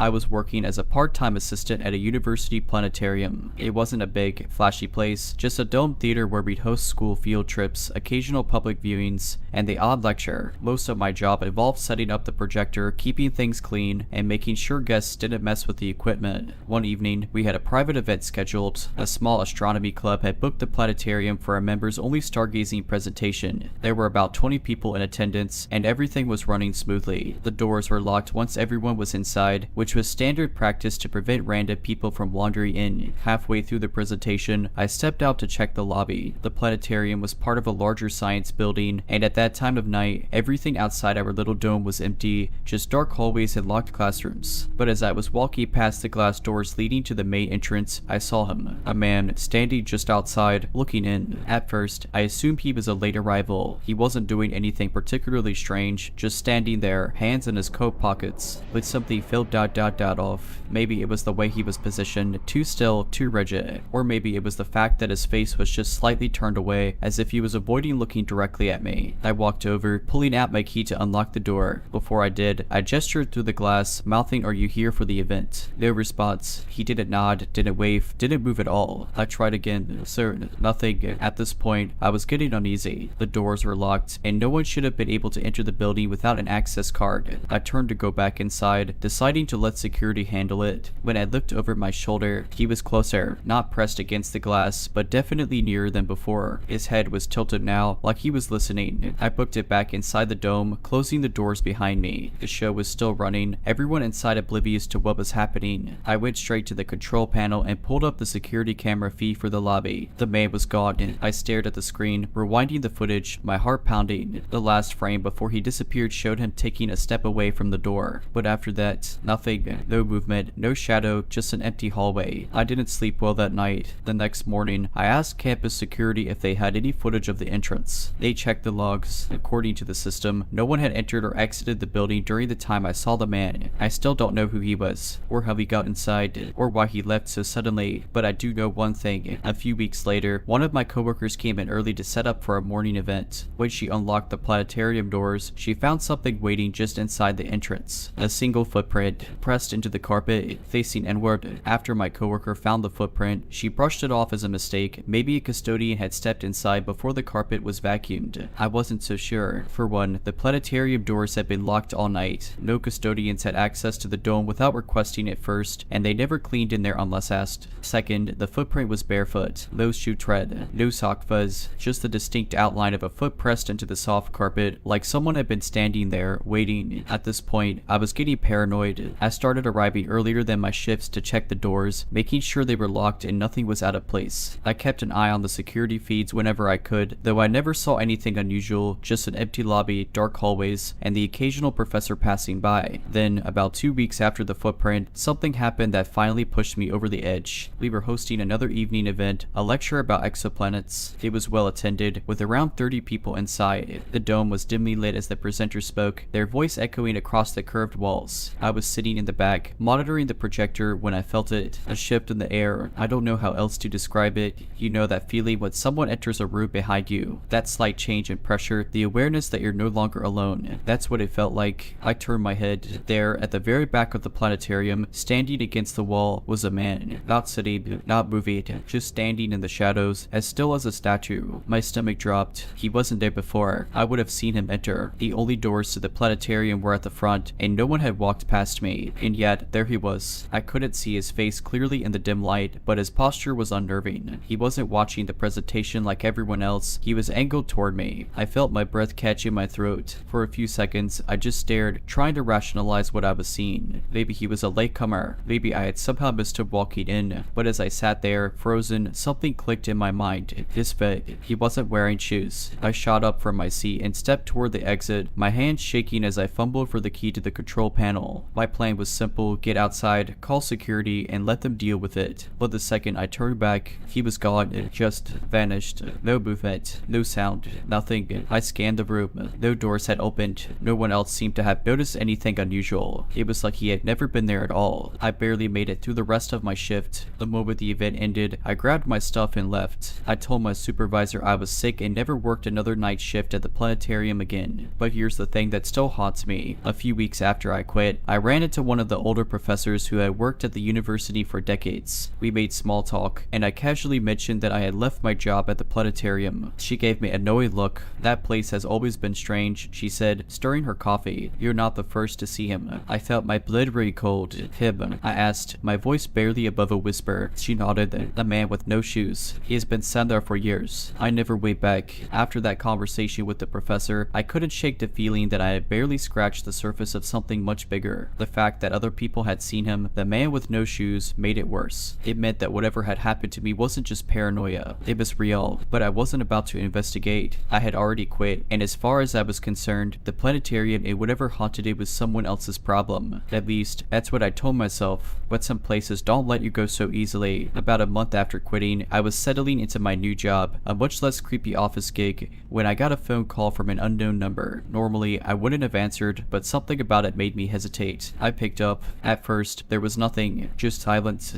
Hello, I asked. The silence stretched on, heavy and suffocating, and then, finally, a whisper, so faint I almost didn't hear it. He left the door open. My stomach dropped. I couldn't speak. I couldn't breathe. I just sat there, the phone pressed against my ear, every muscle in my body locked in place. And then the line went dead. I checked the call log. No number, no trace. Like the call had never happened. I should have let it go. I should have ignored it, deleted the number, and moved on with my life. But the words "you left the door open" wouldn't leave my head. What door? Was he talking about the planetarium? Against my better judgment, I decided to go back, just once. Not inside, just outside, just to look, maybe to prove to myself that it was all in my head. So one evening, about an hour before sunset, I drove to the campus. The science building was quiet, most of the staff gone for the day. I parked in the lot and walked to the glass doors leading to the lobby, and froze, because he was inside, standing in the middle of the darkened planetarium lobby, facing the glass, face away, no shoes, no expression, just standing there, hands at his sides, head tilted slightly like he was listening. My entire body screamed at me to run, but I couldn't move. I couldn't blink. Then, he lifted his hand, not to wave, not to gesture, just his index finger, raising it slowly, pressing it to the glass. Pointed at me. I turned and ran. I don't even remember getting to my car. I just remember the overwhelming sense of wrongness, like I had made a huge mistake by coming back. I didn't stop driving until I was miles away. I never went back. Not to the planetarium, not to the university, not even to that side of town. For a while, nothing happened. No more phone calls. No more strange encounters. I started to believe I was finally free. And then, one night, as I was lying in bed, a notification. An airdrop request from an unknown device. Just a single image. I opened it. It was a photo of the planetarium doors, taken from inside. I never liked waiting for the bus at night. There was something unsettling about the flickering streetlight overhead, the way the shadows stretched unnaturally long across the pavement. But my shift at the bookstore ended late, and I didn't have much of a choice. That night, the streets were unusually empty. The usual distant hum of the city was eerily muted, as if the world had paused for just a moment. I checked my phone, 10 minutes until the bus arrived. Then, I heard footsteps. Slow, deliberate. I turned my head just enough to see someone approaching from down the block. A man, tall and thin, dressed dressed in a coat that looked too big for him. His face was shadowed beneath the hoodie he wore, but I could feel his eyes on me. I pulled my bag onto my lap, gripping the strap tightly. I wasn't new to strange encounters in the city, but something about him made my skin crawl. He stopped a few feet away from the bus stop, just standing there, not looking at his phone, not lighting a cigarette, just watching. The air felt thick, suffocating. I glanced back down the street, hoping to see headlights in the distance, but the road remained dark. Then he took a step closer. I felt my entire body tense, but I didn't move. I didn't want him to know I was afraid. Do you know what time it is? His voice was hoarse, almost too quiet to hear over the distant hum of the streetlights. I swallowed, my throat suddenly dry. It's almost 10. He nodded. Another step closer, waiting for the bus. I didn't answer. I didn't want to encourage conversation. Then he did something that made my stomach drop. He smiled, not a normal smile, not a polite, passing grin. It was too wide, too forced, like he was mimicking something he had seen but never quite understood. You should take the next one, he said. My heart hammered. I plan to. His head tilted slightly. No, you should take the next one. I stared at him, my fingers digging into my bag. His smile remained unblinking. I glanced down the street again, still no bus in sight. Then, from somewhere close, I heard another set of footsteps. My breath caught. A second man stepped out from behind the bus shelter, one I hadn't noticed before. He was dressed similarly, oversized coat, hood low over his face. How long had he been standing there? I shot up from the bench, my pulse roaring in my ears. No, the first man said, almost laughing. Stay. I didn't. I bolted, nearly tripping over the curb as I ran down the street. I didn't care where, I just needed to get away. I didn't look back, not until I reached the next intersection, where a small corner store was still open. I ducked inside, my chest heaving. To the glass door, I saw both of them standing where I had been just moments before, watching me. The bus arrived then. I half expected them to board, to follow, but they didn't. They just stood there as the doors opened and closed, as the bus pulled away into the night. I never saw them again, but from that night on, I never waited alone at the bus stop, and I never ever took the last bus. I told myself it was a one-time thing, a weird, unsettling encounter in the city, nothing more. People were strange, some were dangerous. I had been lucky, but then, a week later, I saw them again. It was late, just past 9. I had made a habit of leaving work earlier since that night, taking a different route home, even switching up my bus stops. But it was raining, and my usual stop was farther away. Against my better judgment, I went back to the one where it happened. The street light was still flickering, casting uneven shadows. I checked my phone, 7 minutes until the bus arrived. I adjusted my scarf, trying to ignore the creeping feeling in my spine. Maybe I was paranoid, but something felt off. The street was too quiet. Then I heard it. Footsteps, slow, deliberate. I didn't turn around immediately. My fingers curled around the strap of my bag, my breath tight in my chest. I wanted to believe it was just another pedestrian, some random person on their way home. But when I finally looked over my shoulder, my stomach turned to ice. It was him, the same oversized coat, the same low hood, the same eerie, unnatural smile. He stood at the edge of the sidewalk, just beyond the glow of the streetlight, half hidden in the shadows. And he wasn't alone. The second man was there too, standing just behind him. But this time, there was a third. My pulse pounded in my ears. I forced myself to stay calm, to act like I hadn't seen them, but I could feel their eyes on me, watching, waited. I turned back to the street. Where was the damn bus? The air felt thick. Electric was something I didn't understand. I didn't hear them move, but I knew they were getting closer. A whisper of fabric, a shuffle of feet. I glanced at my phone. 4 minutes. I took a slow step back, then another. My hands trembled, but I kept my expression neutral. If I ran, they would follow. Then the first man spoke. You didn't listen. His voice was almost playful, amused. I swallowed hard. What? His grin widened. I told you. You should have taken the next one. I turned and bolted. I didn't care about the bus. I didn't care where I was going. I just ran. The moment I moved, so did they. I heard them behind me. Quick, steady footsteps, too controlled to be frantic. They weren't running to catch up. They were hunting. I veered left, nearly slipping on the wet pavement, ducking into a narrow alley. My breath came fast and ragged, my lungs burning. I didn't dare look back. Then, blinding lights, a horn blared. I stumbled into the street, right in front of a car. The tires screeched as the driver slammed the brakes. I threw up my hands, my heart hammering as the vehicle stopped just inches from me. The driver, a middle-aged man with glasses, shouted something, but I wasn't listening, because when I turned back toward the alley, they were gone, just gone. No footsteps, no shadows, nothing. I stood there, panting, rain dripping down my face. The driver rolled down his window, his expression shifting from anger to concern. You okay? He asked. I could barely nod.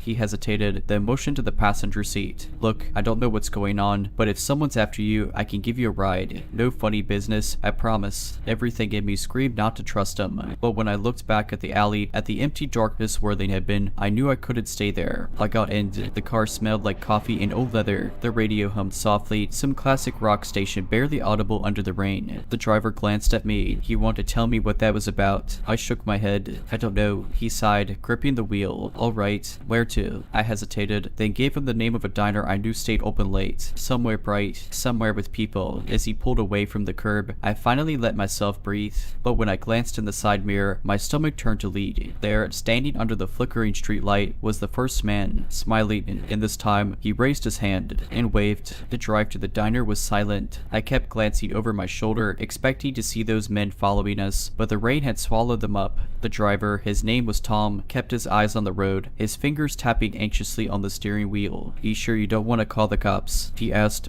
I considered it, but what would I say? 3 men stood at my bus stop and smiled at me. It sounded ridiculous. There had been no threats, no weapons, nothing technically illegal, just a growing, gnawing sense that something was very, very wrong. I shook my head. I don't think they'd do anything. Tom exhaled sharply through his nose but didn't push. When we pulled up to the diner, I felt a strange relief seeing its familiar neon sign flickering in the rain. The place wasn't packed, but it was busy enough, safe enough. I turned to Tom and "Thank you. Seriously." He gave me a small nod. "Be careful, kid." I climbed out of the car and hurried inside, the bell above the door jangling. The warmth of the diner hit me instantly, along with the smell of coffee and fried food. I slid into a booth in the back, my hands still shaking. I ordered coffee. I needed something to focus on, something to ground me. The waitress, a kind-looking woman in her 50 seconds, gave me a once-over like she could tell something was off. "You okay, Hod?" she asked. I hesitated, then forced a smile. "Just a long night." She nodded knowingly. "You let me know if you need anything." I wrapped my hands around the warm coffee cup, trying to shake the chill that had settled into my bones. My phone buzzed on the table. A message from my roommate, Maya. "Maya, where are you? Thought you were coming home." I hesitated, then typed back, "Something weird happened at the diner. I'll tell you later." The read receipt popped up instantly. A second later, she was calling me. I picked up. "Are you okay?" Her voice was sharp with concern. "Yeah, I lied. I saw those guys again." Silence. Then, "What guys?" I frowned. "The ones I told you about. The bus stop. Last week." Another pause. "You didn't tell me about any guys." My blood ran cold. "Yes, I did." I said slowly. "That night, I texted you. I said some weird guys were at the bus stop, and you told me to get an Uber home." I never got that text. I pulled my phone away from my ear, quickly scrolling through our messages. My hands trembled as I searched for proof. Anything to confirm I wasn't losing my mind. But the message wasn't there. My stomach twisted. "I know I sent it. Come home." Maya said, "Down." I nodded, even though she couldn't see me. "Yep, okay." I hung up and tossed some cash onto the table, barely touching my coffee. The diner felt suffocating now, the walls pressing in. I stepped outside into the rain, pulling my jacket tighter around me. The street was empty, the city sounds muffled by the downpour. I took a breath, steadying myself. Then I heard it. A whisper, not words, just a sound soft and wrong, like breath against my ear. I turned sharply, but the street was empty. Lightning flashed in the distance, illuminating the sidewalk for a brief second. And in that moment, I saw them across the street, standing perfectly still, watching, not 3 of them now. Thor. I staggered back, my heart hammering. My brain screamed at me to run, to get inside, to do something. But my body was frozen. The first man, the one who had spoken to me before, took a step forward. I choked on a breath. Then he pointed at me, not a casual gesture, not a wave, just a slow, deliberate lift of his arm, his finger extending toward me as if he had been waiting for this moment. The street light above me flickered once, then went out. Darkness swallowed everything. I read. I don't remember how I got hold of me. The entire night blurred together into a frantic haze of sprinting, checking over my shoulder, fumbling with my keys. When I finally slammed the door behind me, Maya was already waiting in the living room, looking terrified. "What the hell happened?" she demanded. I opened my mouth to answer, but then I saw something over her shoulder. The window, and outside, just beyond the glass, standing under the street lamp across the road. 5 of them now. There's a mall in my city that was supposed to be the biggest shopping center in the region. Construction started, but halfway through, the funding ran out. Instead of finishing it, the developers just stopped. No one ever bought the property, and it sat there, a hollow skeleton of escalators that led nowhere, storefronts without windows, and wide, empty corridors filled with dust and silence. At the time, I was in college, and I had a friend, Jake, who was always looking for weird places to explore. One night, he convinced me and our friend Sam to check it out. Just a quick walkthrough, he promised honest. It's like urban exploring, but not illegal because technically it's still city owned. I wasn't thrilled, but I agreed. So just after midnight, we parked a little way down the road and climbed through a section of broken fencing. It was eerie inside. The place was massive, with unfinished tile floors, exposed wiring, and scaffolding still standing in some spots. Our flashlights barely cut through the dark, and the air smelled like damp concrete. We wandered for about half an hour, taking pictures and daring each other to go into the darker corners. At one point, we found what would have been the food court, complete with abandoned counters and empty menu boards. It was oddly one of the only places that had chairs, scattered haphazardly around like someone had been moving them. Then we heard the footsteps, not ours, not an echo. They were slow and deliberate, coming from the other side of the food court. We froze. Jake clicked off his flashlight, and Sam and I followed. We crouched behind a counter, barely breathing. The footsteps came closer, slow, studying, then a dragging sound, like something heavy was being pulled across the floor. I wanted to run, but Jake motioned for us to stay put. The sound stopped for a moment, and in the silence, I swear I heard breathing. Heavy, labored, like whoever was there had been walking for a long, long time. Then, from the darkness, a voice. I said you. Not shouted, not whispered, just stated. We bolted. I didn't even care about being quiet anymore. We ran the way we came, dodging scaffolding and debris, our footsteps echoing wildly. I could hear something moving behind us, faster now. By some miracle, we made it back to the hole in the fence and practically threw ourselves through it. We didn't stop running until we reached the car. We didn't look back. I don't know who or what was in that mall, but I know this as we peeled out of there. I glanced in the rearview mirror, and in the dim light of our taillights, I saw someone standing just inside the fence, watching us. Jake wanted to go back the next night. Sam and I refused. A few months later, the city finally demolished the place. I don't know if they found anything inside, and I don't want to. I wish that was the end of it. After that night, I tried to forget about what happened. I told myself it was just a homeless person squatting in the abandoned mall. Maybe someone messing with us. Maybe even another group of explorers. But deep down, I knew better. That voice, it wasn't right. It wasn't angry. It wasn't curious. It was just stating a fact. I said you. The worst part, it didn't feel like a first-time encounter. A few months passed, and the city finally began demolishing the mall. I should have been relieved, but when I saw the news, something sent a chill through me. A construction worker was injured during the demolition. The article didn't go into much detail, but it mentioned that he had fallen while inspecting the structure at night. Witnesses reported hearing someone inside, someone who wasn't supposed to be there. One of the workers, who had been part of the initial walkthrough, quit the next day. A rumor started circulating among the crew that he had seen something in the ruins, something that made him leave town entirely. I wouldn't have given it much thought, except about a week later, I started feeling like I was being watched. At first, it was just little things. A prickling sensation on the back of my neck when I walked to my car after work. A shadow that moved just out of my peripheral vision. My roommates, who knew nothing about that night in the mall, started mentioning weird things too. The front door would be unlocked when none of us had touched it. The kitchen chairs sometimes weren't where we left them. And then, one night, I woke up to footsteps in my apartment. I shot up in bed, heart pounding. I knew my roommates were both out of town for the weekend. The footsteps were slow, deliberate, familiar. I reached for my phone, trying to keep my breathing steady. Then, the voice. I saw you. I don't remember much after that. I think I blacked out from fear because the next thing I knew, it was morning. My door was locked. My apartment was silent, but something had changed. Every single chair in my kitchen was turned to face my bedroom door. I moved out 2 weeks later. I told my roommates it was for work.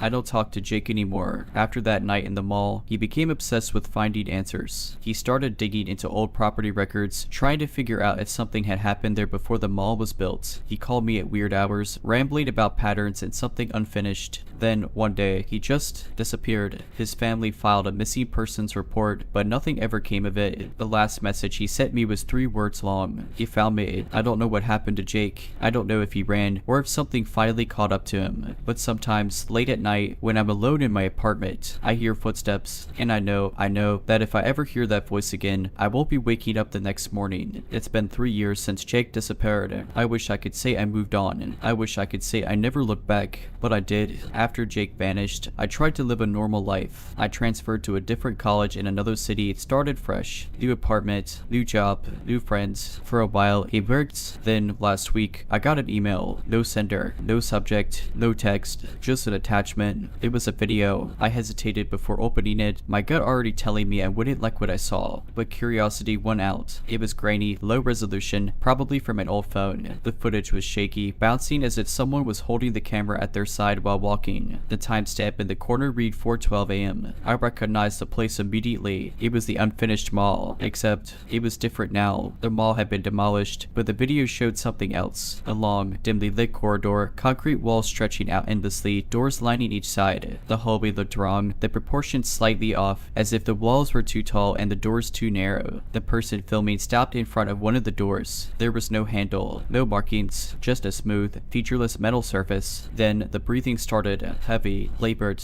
right next to the microphone. The camera panned, slow and shaky, down to the floor. There were footsteps in the dust, not just one set, several, leading in and out of the door, some deeper, as if someone had stood there for a long time. The person behind the camera whispered something. I had to replay it 3 times before I caught the words. That alone. Then the video cut to static. I sat there, staring at my screen, feeling that old, familiar dread creeping back. And then I heard it. Not from the video, not from my laptop, from my apartment, a slow, steady dragging sound coming from the hallway outside my bedroom. I didn't move, didn't breathe, just listened. Then the voice. I said you. I don't remember running, but somehow I made it out. I spent the night in my car, parked in a crowded lot, doors locked, phone clutched in my hand. By morning, my apartment was untouched. Nothing was out of place, no footprints, no sign anyone had ever been there, except for my chairs. Every single one was turned to face my bedroom door. I don't know what's happening. I don't know where Jake is, but I think I made a mistake. I should have left the mall alone. I should have never gone inside. I've never liked swimming pools. People always thought it was because I couldn't swim well, but that wasn't it. It wasn't the water. It was what happened when I was 14. My high school had an old indoor pool, part of the original building from the 60s. It was deep, like unnecessarily deep, nearly 14 feet at one end. That's where the diving boards had been back when they still had them. By the time I was in school, the boards were removed, but the depth remained. One afternoon, I had swim practice after school. I wasn't on the team, just taking the class to fill a PE credit. The others had already left, and the only person still in the building was the janitor, mopping the locker room floors. I was a slow changer, and by the time I stepped back into the pool area, the lights had been dimmed to save power. The water looked darker than usual, almost black. I don't know why I did it. Maybe because I had the whole pool to myself. Maybe because I wanted to prove to myself that I wasn't scared of it. I walked over to the deep end and sat on the edge, letting my feet dangle in. That's when I felt it. A hand, not grabbing, not pulling, just touching. Light, but unmistakable. Right at my ankle. I yanked my legs up and scrambled back so fast I nearly slipped. My breath caught in my throat. I stared at the water. It wasn't moving. Nothing had broken the surface. The ripples from my feet had already smoothed out. I wanted to believe it was my imagination, but then I saw them down at the bottom of the pool, eyes wide, staring, a pale face, blurred by the water, gazing straight up at me, mouth slightly open as if exhaling, but no bubbles rose, no movement at all. I should have screamed. I should have run, but I couldn't move. The face shifted, not like it swam, but like it was rising, slowly and possibly, closer to the surface, closer to me. I bolted. I don't remember getting dressed. I don't remember grabbing my bag. The next thing I knew, I was outside, breathing hard in the cold air, my pulse slamming against my skull. I didn't tell anyone. What would I even say? That there was someone in the pool, that it touched me, that I saw them looking at me. But here's the thing, the pool had been closed all weekend before that for cleaning. They drained it completely. If someone had drowned, they would have found a body. So what the hell did I see? I never went back in that pool again. I transferred out of the class. But sometimes, even now, when I pass by a deep, still body of water, I feel it again. That light, lingering touch, like something is still waiting. I tried to forget. Really, I did. I told myself it was just a trick of the light, my mind playing games, maybe even the exhaustion from practice. But I knew better. The thing in the pool saw me, and worse, it touched me. A week passed. I avoided the pool completely, making excuses, staying as far from the locker rooms as possible. But on Friday, as I was packing up to go home, my friend Mike stopped me. "Hey, coach is pissed at you," he said, half laughing. He says you haven't been in the water all week. What's up with that? I shrugged, just sick of it, man. Mike squinted at me. You love swimming. I didn't answer. You coming to the meet tomorrow? I hesitated. Our school was hosting, so the pool would be full of people, safe. But the thought of even looking at the water made my stomach turn. Mike nudged me. "Come on, dude,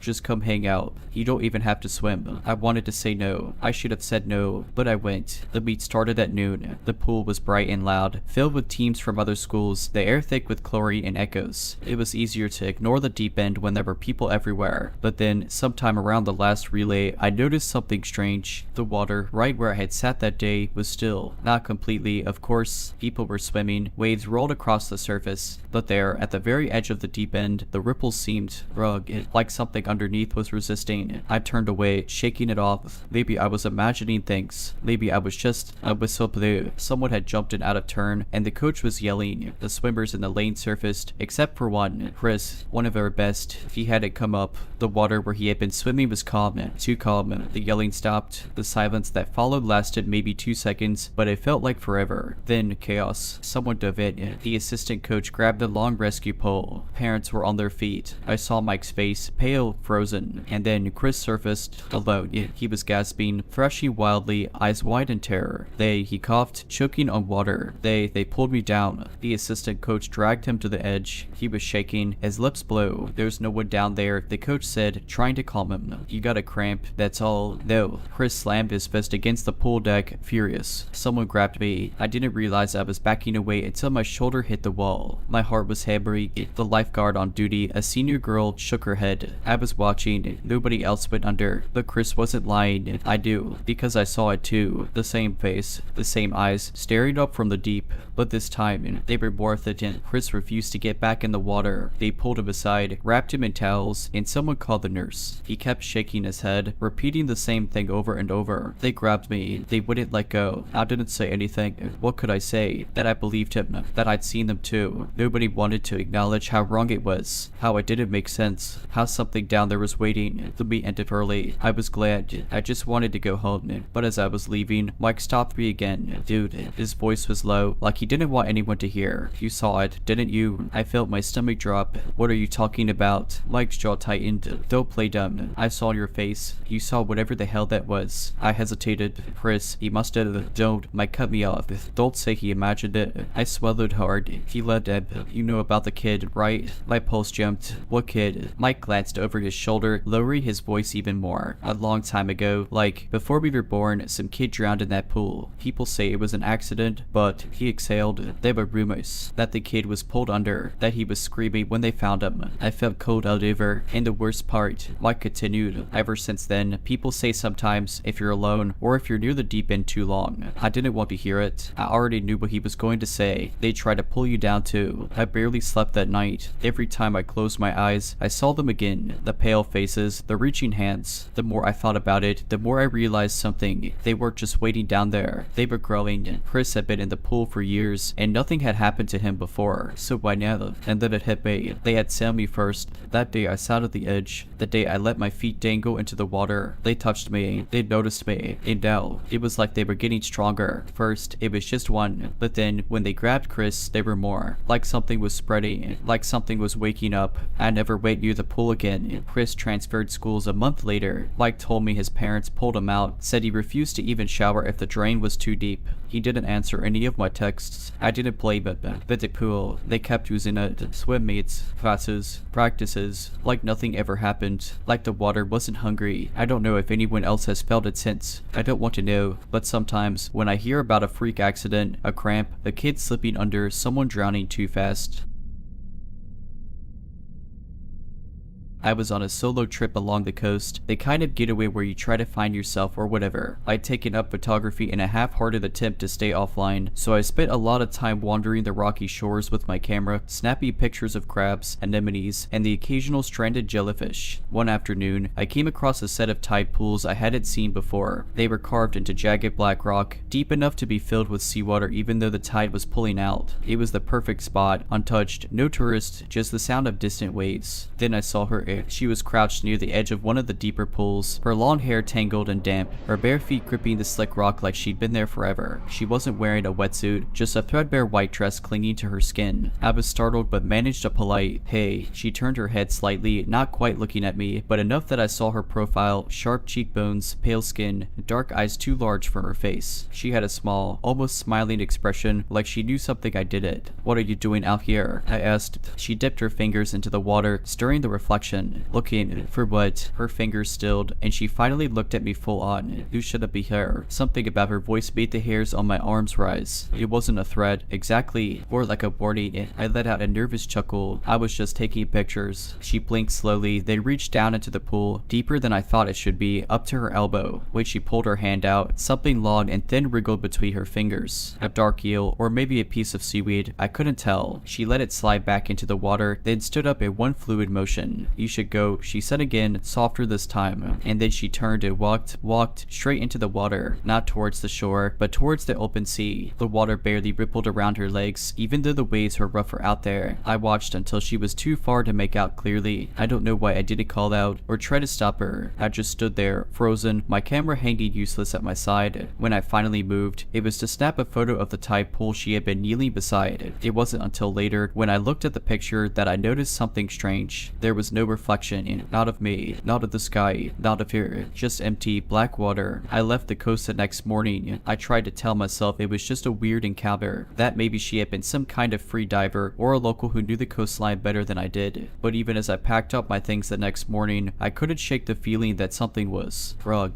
I kept the photo. I don't know why, maybe to convince myself later that I hadn't imagined it, that the water in the tide pool really had been void of any reflection, like a hole punched through the world. I didn't even look at it again until months later. Life went on. I returned home, went back to work, let the trip fade into memory like any other, but I never stopped feeling uneasy about what happened. One night, I was scrolling through my camera roll, clearing out old pictures. That's when I found it again, the tide pool photo, the black water, but this time, there was something new, a shape. At first, I thought it was a shadow or a smudge on my screen, but the more I looked, the more certain I became. There was something in the water, a figure just below the surface, barely visible against the inky void. I zoomed in, a face, her face, only it wasn't quite right. The eyes were too wide, the mouth slightly open as if caught mid-whisper. Her features were distorted by the rippling water, stretched and warped into something that almost wasn't human. I dropped my phone. I didn't sleep that night. After that, I started dreaming of the tide pools. In the dreams, I was always back at that rocky shore, standing at the edge of the black water. The woman was there too, crouched in the same position as before, her fingers trailing in the pool. But now, she was whispering. I could never understand the words, but I felt them heavy like the pull of deep water. They filled my head, made it hard to think. In every dream, I reached for her, whether to pull her away from the water or to follow, I couldn't say. But just before I could touch her, she would turn, and then I would wake up,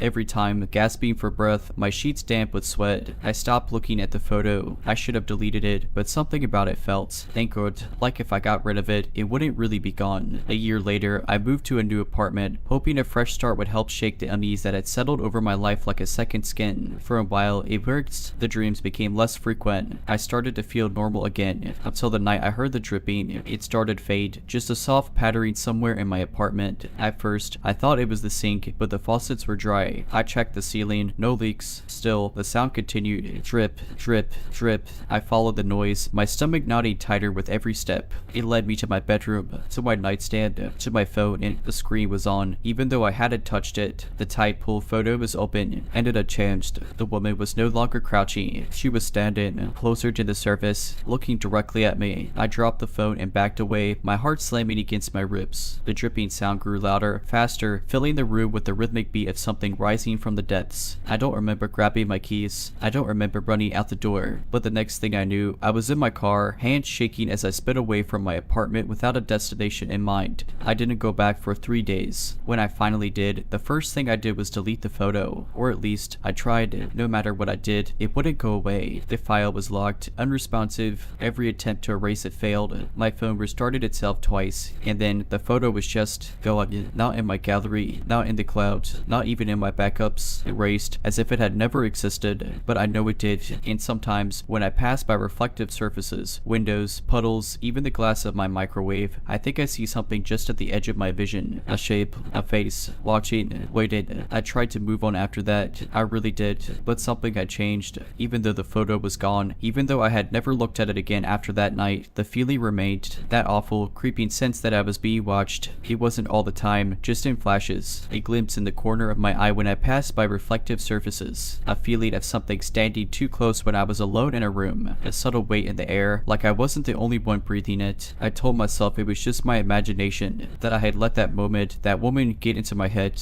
But then the mirrors started to fog. It happened for the the first time in my bathroom mirror. I had just stepped out of the shower when I noticed it, a handprint. It was faint, almost indistinguishable in the condensation that coated the glass, but it was there, too high to be mine, too thin to belong to anyone I knew. I wiped the mirror clean, chalking it up to some strange quirk of moisture or a trick of my own paranoia. But the next time it happened, I was nowhere near water. I was in my bedroom, getting ready for bed, when I glanced at my full-length mirror and saw the fog creeping along the edges of the glass. It didn't make sense. The room was cool, dry. There was no reason for condensation to be forming, and yet it was a slow, misty bloom, spreading in strange, swirly patterns like something was breathing on the other side. I should have left. I should have turned away, broken the mirror, done anything but what I did. I stepped closer, and as I did, something moved within the glass. It wasn't my reflection. It looked like me at first. Same height, same shape, standing in the same spot. But the longer I stared, the more I realized something was wrong. The face was slightly off, the eyes too dark, the skin too pale. The mouth twitched at the corners, as if struggling to hold a neutral expression. And then the head tilted, but I hadn't moved. I stumbled back, slamming into my dresser. My reflection, the thing in the glass, didn't follow. It just watched me, and then, slowly, its mouth opened. There was no sound, no breath, just the silent parting of lips, too wide, too hungry, like it was trying to speak but had forgotten how. I didn't wait. I yanked the mirror from the wall and shoved it face down onto the floor. That night, I barely slept. I got rid of every mirror in my apartment the next day. It didn't help. The fog still came. On windows, on black screens, even on the surface of my coffee table. It was fainter now, subtler, but I could still see it if I looked long enough. And the worst part, I think she's getting closer. I don't know how to explain it, but every time I catch a glimpse of that shape, that reflection that isn't mine, it feels, Eva, like she's closing the distance between wherever she is and where I am. A few nights ago, I woke up to the sound of dripping again. Only this time, it wasn't from my phone.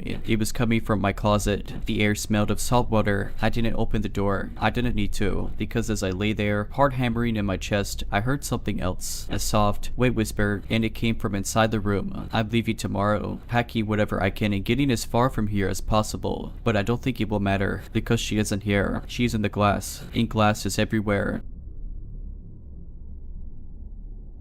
This happened a few years ago when I was stuck overnight at a regional airport due to a delayed connection. It wasn't one of the big hubs, more of a glorified airstrip with a handful of terminals, and by midnight, the place was practically deserted. I had been sitting near gate 9, charging my phone and trying to stay awake, when I heard an announcement crackle over the intercom. Final boarding call for flight 194, departing from gate 14. All passengers, please proceed to the gate immediately. That wasn't my flight. Mine wasn't leaving until early morning, and according to the app, the last scheduled departure had already taken off. Still, the announcement gave me a weird sense of relief, like maybe I wasn't alone in this empty airport after all. Curious, I got up and wandered toward gate 14. The lights above it flickered weakly, but no one was there. No attendant, no passengers, just an empty podium and a row of seats, all but one unoccupied. A man sat alone by the window, staring out at the tarmac. I hesitated, then walked past, pretending to be checking my phone. He didn't move, didn't glance at me, just kept watching the runway. His posture was rigid, and something about the way he was sitting, hands folded neatly in his lap, made my skin crawl. Another announcement echoed through the empty terminal. Final call for flight 194. Gate 14 is now closing. That was strange. The voice over the intercom sounded rugged, not garbled, not robotic, just slightly off, like someone mimicking a real voice but missing some subtle human inflection. I glanced at the empty podium again. No flight attendant, no boarding agent, and still, the man didn't move. Something made me check the departure boards. There was no flight 194 listed. I turned back to the gate. The jet bridge door was open now, leading to the plane outside, except there was no plane, just an empty tarmac stretching into the darkness. The man stood, not in a normal way. He moved too smoothly, too quickly, as if something was pulling him upright. His head turned toward me, but his face was rugged, too still. His eyes locked onto mine, and my whole body screamed at me to run. I turned and bolted. As I ran, I heard a final, chilling announcement. All passengers for flight 194, please proceed to boarding. I didn't stop running until I was back at the main concourse near the food court where the overnight cleaning crew was working. When I turned to look, gate 14 was gone. Now empty, gone, like it had never existed. The next morning, I checked with airport staff. The terminal only had 12 gates. There was no record of a gate 14. No flight 194. Nothing. I don't know what would have happened if I had stepped through that jet bridge. I don't want to know. I didn't sleep that night. I stayed in the food court, sipping a stale coffee from a vending machine screen, watching the airport staff go about their business as if nothing had happened, as if I hadn't nearly walked through a gate that wasn't supposed to exist. My flight out was at 6:15 a.m. I stuck to the main areas, never venturing near the terminal where gate 14 had been. I didn't even look in that direction. When they called my flight, I boarded as quickly as possible, half expecting to hear another distorted announcement over the speakers. But the airport was normal again, completely mundane. Maybe I was losing it, maybe it was exhaustion, or maybe I had just barely escaped something I wasn't meant to see. I thought I could forget about it, move on, but then the dream started. At first, it was just flashes, empty terminals, flickering lights, distorted announcements echoing in the distance. Then the dream took shape. I would find myself standing at a terminal window, staring out at a runway that stretched forever into the dark. The airport was silent, no passengers, no staff, and then the announcement would come. Final call for flight 194. All passengers, please proceed to boarding. I turned, and he'd be there, the waiting man from gate 14, sitting, hands folded in his lap, watching me. His face never changed, but I could feel something beneath the surface, something that shouldn't be there. The first few times, I woke up immediately, heart pounding, breath ragged, but each night, the dream lasted longer. One night, I couldn't wake up. I was stuck in the dream, standing in the empty airport, frozen in place as the announcement played on a loop.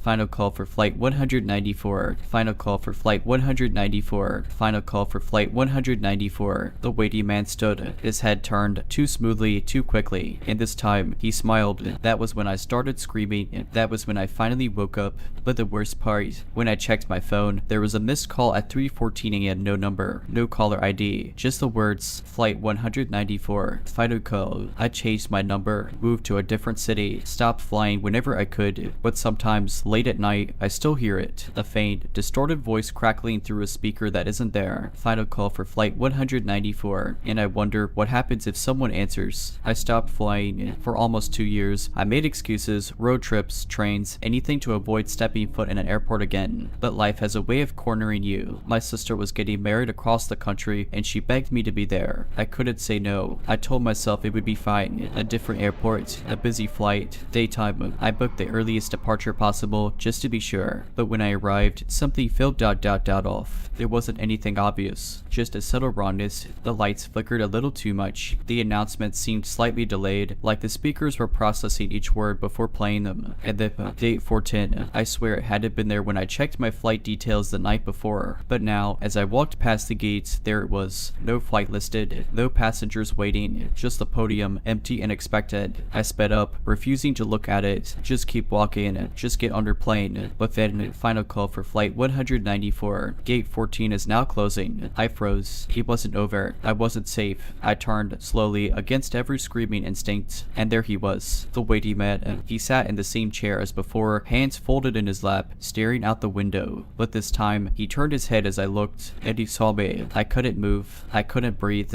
The announcement played again. Final call for flight 194. All passengers, please proceed to boarding. The air around me shifted. It felt like the whole airport was holding its breath. Then the waiting man stood up. He moved with that same unnatural smoothness, like something wearing a human shape but not understanding how people are supposed to move. His mouth opened. No sound came out. Just a terrible, aching silence. And then he took a step toward me. I ran. I didn't care if people stared. I didn't care if security thought I was losing my mind. I ran. But as I sprinted toward my gate, the airport stretched. The corridors seemed longer. The signs flickered, words twisting into unreadable shapes. Somewhere behind me, I heard footsteps. Not running, just walking. Studied, getting closer. Then a hand, cold and wrong, brushed my shoulder. I don't remember screaming. I don't remember collapsing. But suddenly, people were around me. A TSA agent kneeling beside me. My boarding pass clutched in my shaking hands. Ma'am, are you okay? I looked up. The airport was normal again. Gate 14 was gone. I made it onto my flight. I sat by the window, gripping the armrest so hard my fingers went numb. As we taxied onto the runway, I forced myself to look outside, just to be sure. There, on the farthest stretch of the tarmac, where no plane should be, stood a jet bridge leading to nothing. And beside it, the waiting man watched our plane take off. His hands were still folded, and this time, he waved. I used to play the violin in a small community orchestra that rehearsed in a historic music hall on the edge of town. It wasn't a grand concert hall, just a modest, AG venue that had once been part of a private academy before the school shuttered decades ago. The town maintained it for performances, but it always felt forgotten, the kind of place you didn't think about until you had to be there. Our rehearsals were in the evenings, and in the colder months, that meant arriving in darkness. The parking lot was small, so most of us parked on the street and walked up the narrow side path to the back entrance. One night, I arrived a little early, expecting to find at least a few members inside tuning their instruments. Instead, the hall was eerily silent. The main doors were unlocked, and the hallway leading to the stage was dimly lit. The only sound was the faint hum of the building's heating system kicking on. I figured maybe I'd gotten the time wrong, so I wandered toward the main hall to check the schedule we kept near the conductor's podium. That's when I saw him. At first, I thought he was our conductor, a tall figure standing at the center of the stage, hands clasped behind his back, facing the empty seats. He was dressed in an old-fashioned tailcoat, the kind you'd associate with 19th century composers. I almost greeted him, but something made me stop. He didn't move, didn't turn his head, didn't acknowledge me at all. There was something about his posture that sent a prickle of unease down my spine, like he wasn't waiting for anyone, just standing there as if he belonged to the silence itself. I felt a strange, irrational pressure in my chest, like I shouldn't be there. I took a slow step back. The wooden floor creaked under my foot, and finally he moved. Not by turning his head, not by shifting his stance. Instead, both of his hands lifted simultaneously as if conducting an invisible orchestra. No battalion, no instrument, just those eerily smooth movements, as if he were coaxing sound out of the very air. I bolted, ran straight back to the entrance, barely remembering to grab the door handle before shoving it open. The cold night air hit me like a shock, and I kept running until I reached my car. I sat there for a long moment, trying to rationalize what I'd seen. Maybe it was a historical reenactor, some weird art installation I hadn't been told about. Then, my phone buzzed with a message from a fellow orchestra member. Rehearsals cancelled, powers out in the hull. No one's there tonight. Sorry for the late notice. No one can. I stared at the building, where the dim emergency lighting still glowed through the windows. Then, I saw the stage lights flicker just once, like an old candle sputtering out. I didn't stick around. I never brought it up to the others. Never stayed alone in that hall again. And every time I performed there after that night, I made sure to never look at the conductor's podium once the music stopped. I never told anyone about what I saw that night, but I couldn't stop thinking about it. Every rehearsal after that, I felt something, a presence. Nothing I could describe in words, just a weight in the air, like someone unseen was always watching. I avoided the stage when I didn't have to be there. I made sure to never be the first to arrive or the last to leave. But despite my precautions, the feeling never went away. Then came the night of our winter concert. The hall was packed with families, friends, and locals who enjoyed live performances. The lights were bright, the energy lively. For the first time since my encounter, I felt safe. Until I saw the program. I hadn't looked at it before, assuming it would be the usual mix of classical and seasonal pieces. But when I glanced down at the set list, my stomach dropped. There, at the very bottom, was a composition I had never seen before. The Silent Conductor, traditional. I had played in this orchestra for years, and I had never heard of it. I flipped through my sheet music, but the piece wasn't there. My stand partner, seeing my confusion, nudged me. "Hey, what's wrong?" she whispered. "Where's this last piece?" "The Silent Conductor." She frowned. "What? That's not on the program." I turned the page toward her, but the title was gone. The last listed song was the one before it, our actual closing piece. I felt ice creep through my veins. The concert started, and I did my best to focus. The music filled the hall, erasing my unease, at least for a while. Then, during our final piece, it happened. Right as we reached the final swell of the song, the lights flickered. It was barely noticeable, just a quick dimming, but I saw it. And in that split second, something shifted in the air. The conductor hesitated. His hands faltered, just for a moment. And in that moment, the audience felt deathly silent. Not a cough, not a shuffle, not even the rustling of a program. Complete, unnatural stillness. I gripped my violin tighter, my bow hovering just above the strings, my heart hammering. Then, without warning, the conductor's hands moved again. But not his hands. Someone else's. The way they floated, unnaturally smooth, as if pulled by invisible strings. I recognized them instantly, and the music continued. But it wasn't the song we had been playing. The notes were different, hollow, and wrong. The kind of melody that didn't belong to any known era, as if it had been plucked from somewhere older than time. My fingers moved on their own, following a rhythm I had never learned but somehow understood. My stand partner was staring straight ahead, eyes wide. No one else seemed aware that anything was amiss. The audience sat, motionless. The orchestra played, but no one was in control of their hands, except for him. I forced myself to look toward the conductor's podium. He was there, the same figure in the tailcoat, standing just behind our conductor. His hands glided above above the real conductor's arms, manipulating him like a marionette, and he was smiling, not a grin, not a smirk, just a slow, stretching smile that never reached his eyes. I wanted to scream, to drop my violin and run, but my body wasn't my own anymore. My fingers kept playing, the bow kept gliding, and the music went on and on and on, until the final note rang out. The second the song ended, the audience breathed. It was as if they had been holding their breath the entire time, and suddenly everything snapped back into place. The lights brightened, the air returned to normal. Our conductor blinked, looking dazed for a moment before turning back to us with his usual smile, oblivious to what had just happened. The audience erupted into applause. My stand partner leaned toward me, her voice barely audible over the cheers. That wasn't your song. I nodded, throat dry. I know. We never spoke about it again. I never played in that hall again, either. I quit the orchestra a month later, feigning school commitments. But sometimes, when I'm alone, I hear it. That melody. It drifts in at odd hours, creeping into the silence of my home. And when it does, I swear I feel something just behind me, watching, waiting. I never turn around. For years, I avoided music. I couldn't bring myself to touch my violin, let alone play it. Anytime I thought about picking it up, the memory of that night clawed its way back into my mind. The unnatural silence, the hollow melody, the way my body moved against my will. I tried convincing myself it had been a shared hallucination, some strange trick of the mind brought on by nerves. But then, little things started happening. I'd hear the melody when I shouldn't, not in my head, not as a memory out loud, a faint hum beneath the sound of passing cars, a whisper threading through the wind, the distant, ghostly echo of strings vibrating just at the edge of perception. It was never loud, never intrusive, just there, waited. Then, a few weeks ago, I received an email, alumni orchestra reunion, special performance in honor of our conductor. It had been nearly 5 years since I left the orchestra, and I hadn't kept in touch with many of the members. Apparently, our conductor was retiring, and they were hosting a final performance to celebrate his career. The moment I read it, my stomach twisted. I should have ignored it, should have deleted it and gone about my life. But instead, I found myself clicking on the event details. The concert was set to take place in the same hall, the same stage, and at the bottom of the program, just like before, was a final piece I had never seen before. The silent conductor, traditional. I closed my laptop and tried to shake the unease creeping up my spine. Maybe it was just a coincidence, a placeholder name, a joke by someone who remembered that eerie night, but I couldn't convince myself. Not when I started hearing it again, not in passing, not just at the edge of sound, clearly. One night, I woke up to it playing from somewhere inside my apartment, faint but unmistakable, a slow, creeping violin phrase, repeating over and over. I sat up, my breath frozen in my throat. The sound wasn't coming from outside, it was inside the room. I reached for my phone, but as soon as my fingers touched the screen, the music stopped. The air around me shifted, thick, heavy, like someone was standing just outside my vision, waiting for me to notice. I didn't move, didn't breathe.